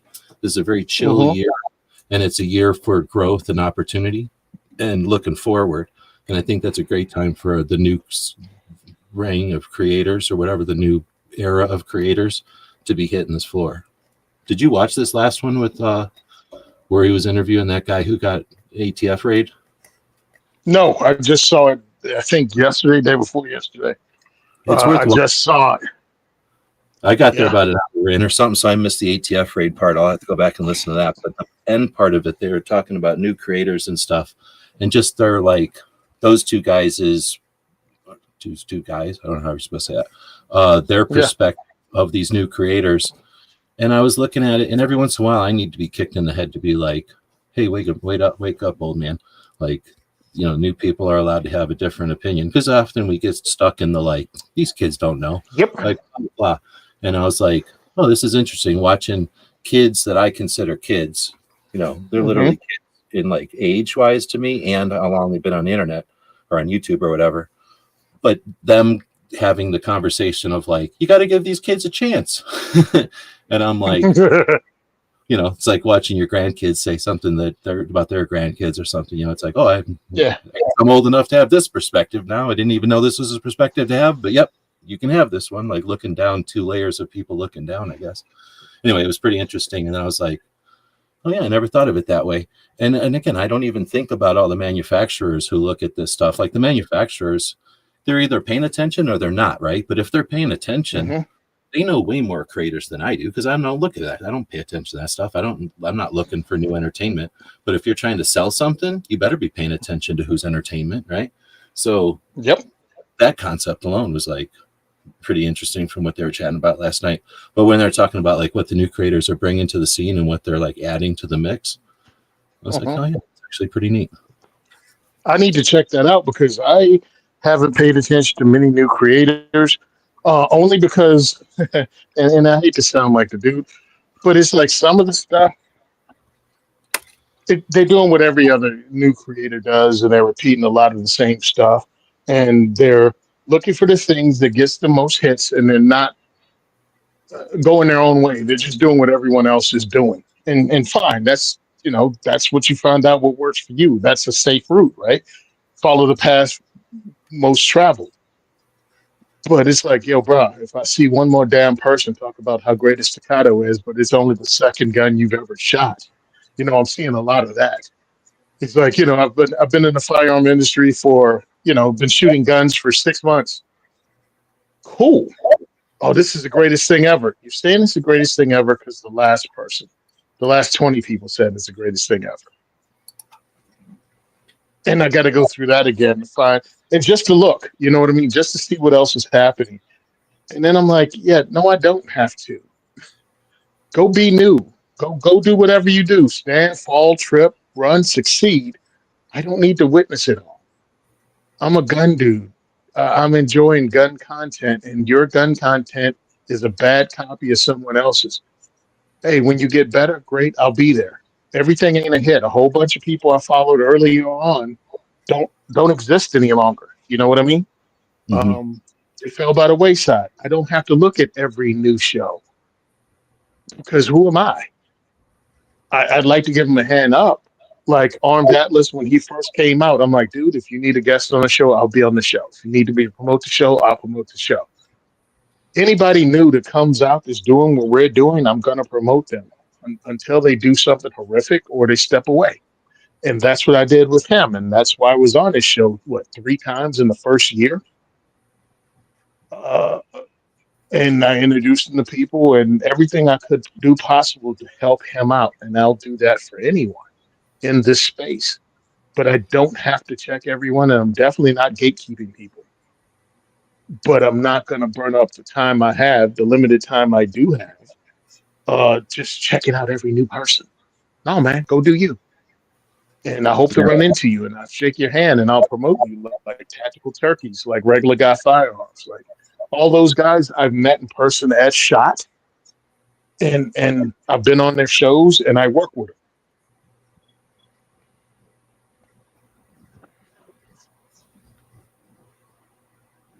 So I don't know if you're saying anything. Yeah, I'm definitely helping out anybody I see who wants it and wants me to be on their show. I'll be on your show, and I'll be entertaining, and I won't be a stick in the mud. What's up? I was just saying we've What's had the like, I guess, pleasure or like the opportunity, either way, probably both, of Mhm. having like a constant stream. You know, it's not like we've had, and this, I don't know if there's other, if it's just the nature of the internet or whatever, but there's always been more and more there, because like you said, people will come and go, and there's never been like there's been ammo shortages, but there's never really been a shortage of new people coming to the scene, either on YouTube specifically or just in general on the internet. We've had the opportunity. The opportunity is not the right word. Like we've had the fortune, I think that's a better word, of having like a ton of people that are interested in doing stuff. And part of that, what you were saying, I would disagree with, only because I guess I'm trying to also say that because of so many people are coming along, like you said, some people come and go. So some stuff I agree with you. Like I've seen this 4 times, but I try hard now. And I try hard sometimes. I shouldn't say now all the time, because sometimes I still get sick of this because I'm the same way. But I try to think of like, just because I know that this has happened 4 times, this guy probably doesn't even know it's ever happened before. Maybe he thinks he's super clever and coming up with it. Or, you know, like I'm going to say the racking the shotgun to make the bad guy get scared or something like that. Thing. Like, I mean, we all heard that the first time at a gun store or at a gun show. I don't know, the 1970s or some shit, like whenever we were little, right? Like forever ago. And then we started hearing it probably in a movie or something, and then maybe in some TV shows, and then on the internet. I mean, I wish I had a nickel for every time I've heard it on the internet. I'd be rich as shit, right? So, but somebody who's just new to guns, like an adult gun owner, new gun owner, and they go to the gun shop and they're hanging out and they're having a good time. They go to the range, they go and have a good time. And the first time that comes up, you know what I mean? Like depending, like that might come up in a class, right? And the instructor says, this is stupid or this is amazing, right? And that's totally different than somebody who's had it their whole life. And it's just one of those things. I try not to hold it against them, because sometimes people are truly just at a different point, different set of experiences. But the problem is, as soon as you do that, and I'm trying to be nice to the people who don't know, there's the people that are taking advantage, and they know that people don't know. So they're going to come in and that's where I'm right with you. Like, I don't like people that are intentionally preying on that, or the people that are like saying, I want to do something today, so I'm just going to watch something that happened 4 years ago, because people that are watching today don't know what happened 4 years ago. So I can just take that as my playbook. And if you pay attention, that happens all the time. There's not just cycles.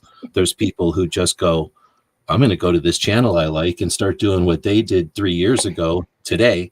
And I'll have a constant, I know exactly what to do, because I'll just look at their old videos, and every video that they did that got over 15,000 views, I'll do that video today.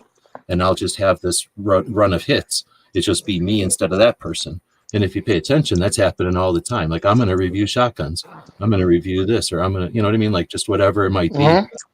And I don't really, once I see that somebody's doing that kind of recipe, I'm usually going to tune out. But I'll give somebody the benefit of the doubt. If they're just new to the scene and they're like, you know, coming up with something that's kind of corny, it's like, all right, you didn't know that that's what's the word, like an old trope or something that we're all sick of. But, you know, and the only way you find out that we're all sick of it is by saying it and having everybody go, ugh. The way I'm seeing these new people, or the way most of us see it, you know, I do the Gun and Gear Review podcast. So every week we have at least 4 items come up that we're just going to discuss. Well, if none of us has seen it, none of us has touched that particular item, we do research on that item. So now I'm looking at the latest reviews or the latest whatever about that thing. So you're going to run across a lot of new people, right? I want their impression of it. So that's when I see them. And that's when you start going through, will I listen to this dude again? All right, his sound is off. His sound kind of sucks, but I'll suffer through it because I want to learn something. Or, all right, he's overproduced the hell out of everything. You don't need intro music, outro music, break music. Calm down, bro. You don't need to use all the skills in the set of canvas. You know what I mean? You don't need everything. Give me what I need. Now, do I go back to some of them? Some for sure. Others is like, hey, work on that, come back. But I'm not going to critique it. I'm not going to put them down. I'm not going to name them. Every now and again, if it's something like, dude, you're almost there, but you're doing this, I'll shoot them a message and try to do it as constructive criticism. What is it? What do they call it with the shit sandwich? You know, you're doing really good here. This is bad, but you're doing great here. Yeah. It's like that's what I try to do. I don't want to discourage anybody from this, and it's not like I got everything right when I started, and I'm still not getting everything right. But I'm doing me. I'm not going to do a bunch of editing. I'm not going to try to do what everybody else is doing. I'm just going to do what I want to do. But I have that freedom because my first thing is advocacy. Putting out the podcast and saying what I have to say is still just talking to new gun owners and people that have been around for a while, going, don't fall for the okie doke. Don't depend your life on, you know, this newfangled thing because a YouTuber said it, because, well, you don't know what their motivation is. It's like all of that stuff. Those are conversations I have, and that's why I do podcasts, just so I can actually talk to people in a regular way. I'm not getting you money, and I'm not sponsored by anybody. And I think because I've been doing this is my 10th year. I've done this a decade without, like, I had an ammo sponsor once for a year. I'm not going to tiptoe around any of you son of a bitches. I'm not going to make a deal. I'm not selling my soul to the devil. I don't have to, because I didn't do this to become rich and famous. I'm your worst nightmare if you think you're going to manipulate a content creator, because I ain't that dude. I'm like, no. Oh, well, if you do this and you never say anything bad about my product, no. We need you to know. Only if it advances 2A4E in a good way, in a positive way, will I do any of the stuff that anyone wants done. And it has to be advantageous for us both. And everybody is not into this world for that. They have different motivations. Mine is advocacy, growing a community, spreading the word, and being able to pay for the stuff I'm doing. And I'm not going to take any deal that puts me on my back foot. I know I've lasted longer than most small businesses in America. You know what I mean? What, 60% of small businesses fail within 4 years? Yeah, that's a good point. Some of the same groups that would be well, the thing is, I was going to say, as you're saying this, you're kind of saying worst case example and maybe even combining. Yeah. Like, I don't know anybody who's done all of that to anybody, and I don't even know anybody that's gotten too much of that. But I've certainly heard, like, either stuff like, here's our commercial, play it. But it's like some people just don't like that creatively. They just, they'd rather do like their own speaking in other places. They get a script and they'd rather be, say what they want. In other places, they're like, I don't know. I haven't actually heard anybody that says they won't tolerate a bad review. But I guess maybe I've heard of people talk about that or something. But anyway, I'm just saying it's not like I've heard of too many companies that are like. That being said, if we're not talking guns, for like air conditioners or, like a popcorn popper, you talk about working with people like that, and they will be like, we'd like the popcorn to fall into a buttered pan, and then we'd like the popcorn to jump into the air with salt, and then we'd like like a family of 4 on a couch eating it. And it's like, and you're gonna in return send me a bag of popcorn? No, thank you. Like, that's a very long list of like demands for a free bag of popcorn, a little payout. But so I guess I could understand if there are some, I'll call them horror stories of things like that, where somebody's in the industry like, I want it to be this kind of thing and this kind of thing, and you're like, well, you're not even sending me ammo, but you want us to do how many rounds of ammo testing or something. Like, I could see that kind of stuff being out there. But see, for me, it's all the stuff that I've heard people say, the conversations behind, that we have at places like SHOT Show, at NRA, where I we all go get together. places, and I go to a couple of events, and I know people, but everybody I know is old and has been doing this forever. And we talk about the olden days. Like the amount of people that you know and the events that you've gone to has got to be 100x the amount of like backroom conversations I've had, because I never even do that. I usually go back and sit with my dogs at the end of the event. Like I'm not invited to go to like any events. It's one of the reasons I don't go to gun rights policy, because if they do have those events, I'm not invited to them, and I just don't think they have those events. And that's the only place I want to go hang out with people. That's the only people I want to hang out with in those kind of events. I don't really care about hanging out with people in the industry telling me about how their grip angles are. Like, you know, because they never they always just want to sell you stuff or get you to sell their stuff, I guess. You know, where it So after a while, I'll shut up. you know, after a while, and again, you'd have to be looking for it. We get in those conversations about what this company does, what they expect of you, how much this is, or who's doing this and that. Some of it's, see, I'm listening for things that helps us advance. And I don't even want to sound like that dude, but remember, I'm doing this as a hobby and out of passion.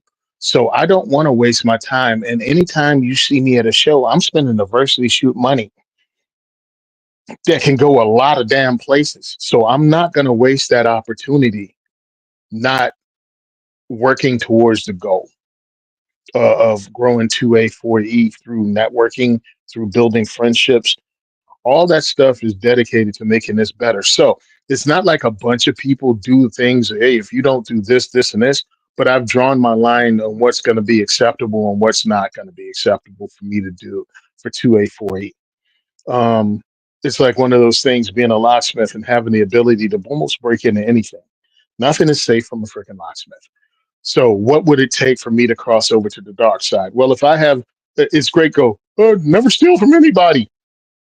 When you can walk in a room full of platinum and gold and you install the locks from the parking lot to the vault, and you just put the combination in the vault, you better have a set of rules in your head to go, listen, regardless of anything, I am not crossing this line.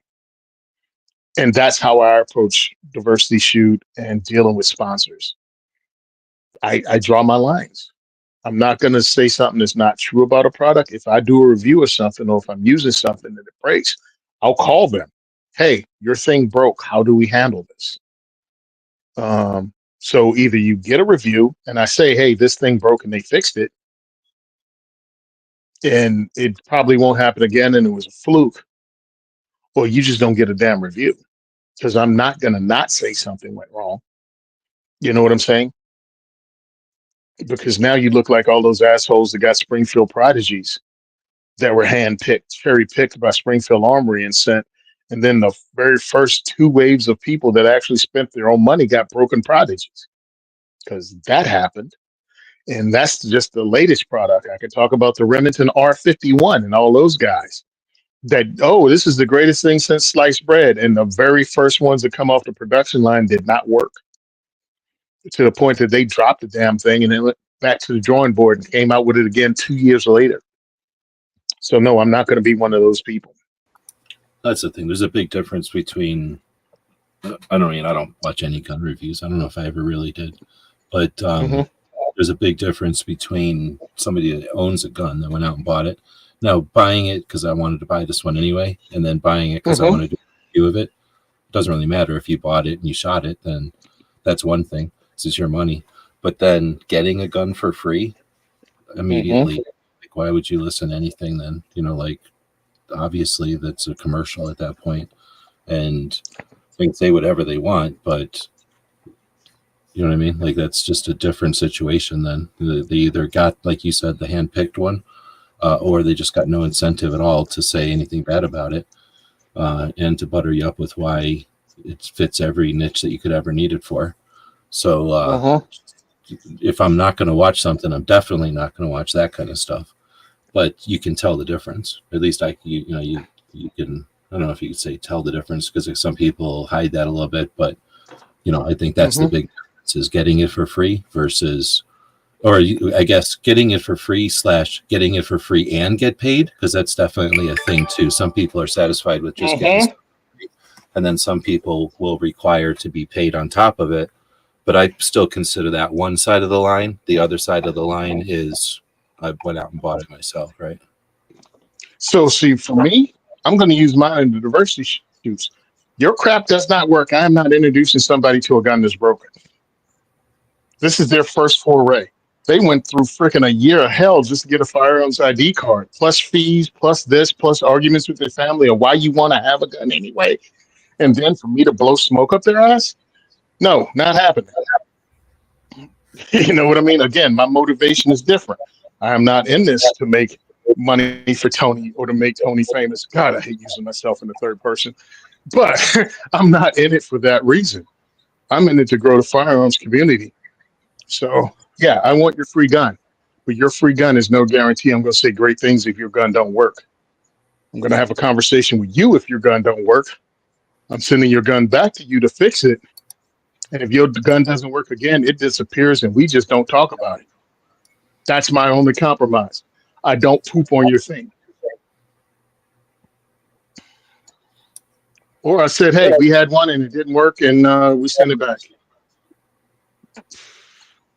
But people are going to be told. I can't let people step on landmines knowingly.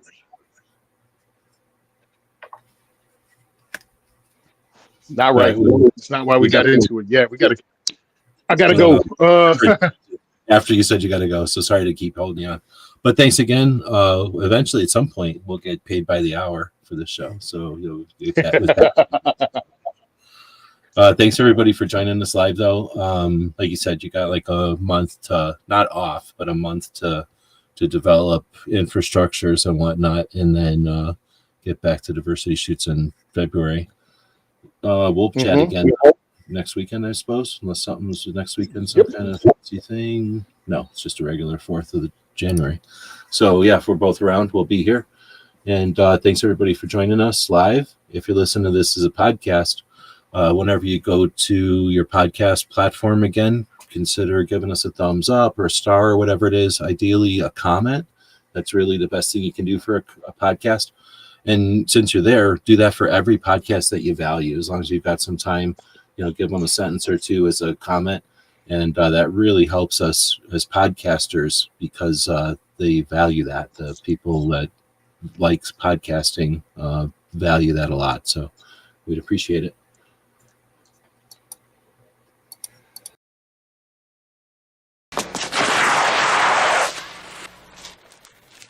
Shit.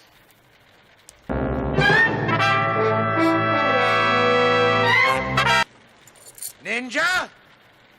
Ninja! You are a pain in the ass. Ninja!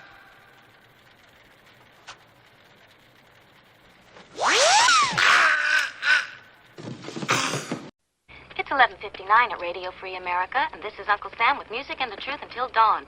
Right now, I got a few words for some of our brothers and sisters in the occupied zone. The chair is against the wall. The chair is against the wall. John has a long mustache. John has a long mustache. It's 12 o'clock, Americans, another day closer to victory. And for all of you out there on or behind the lines, this is your song.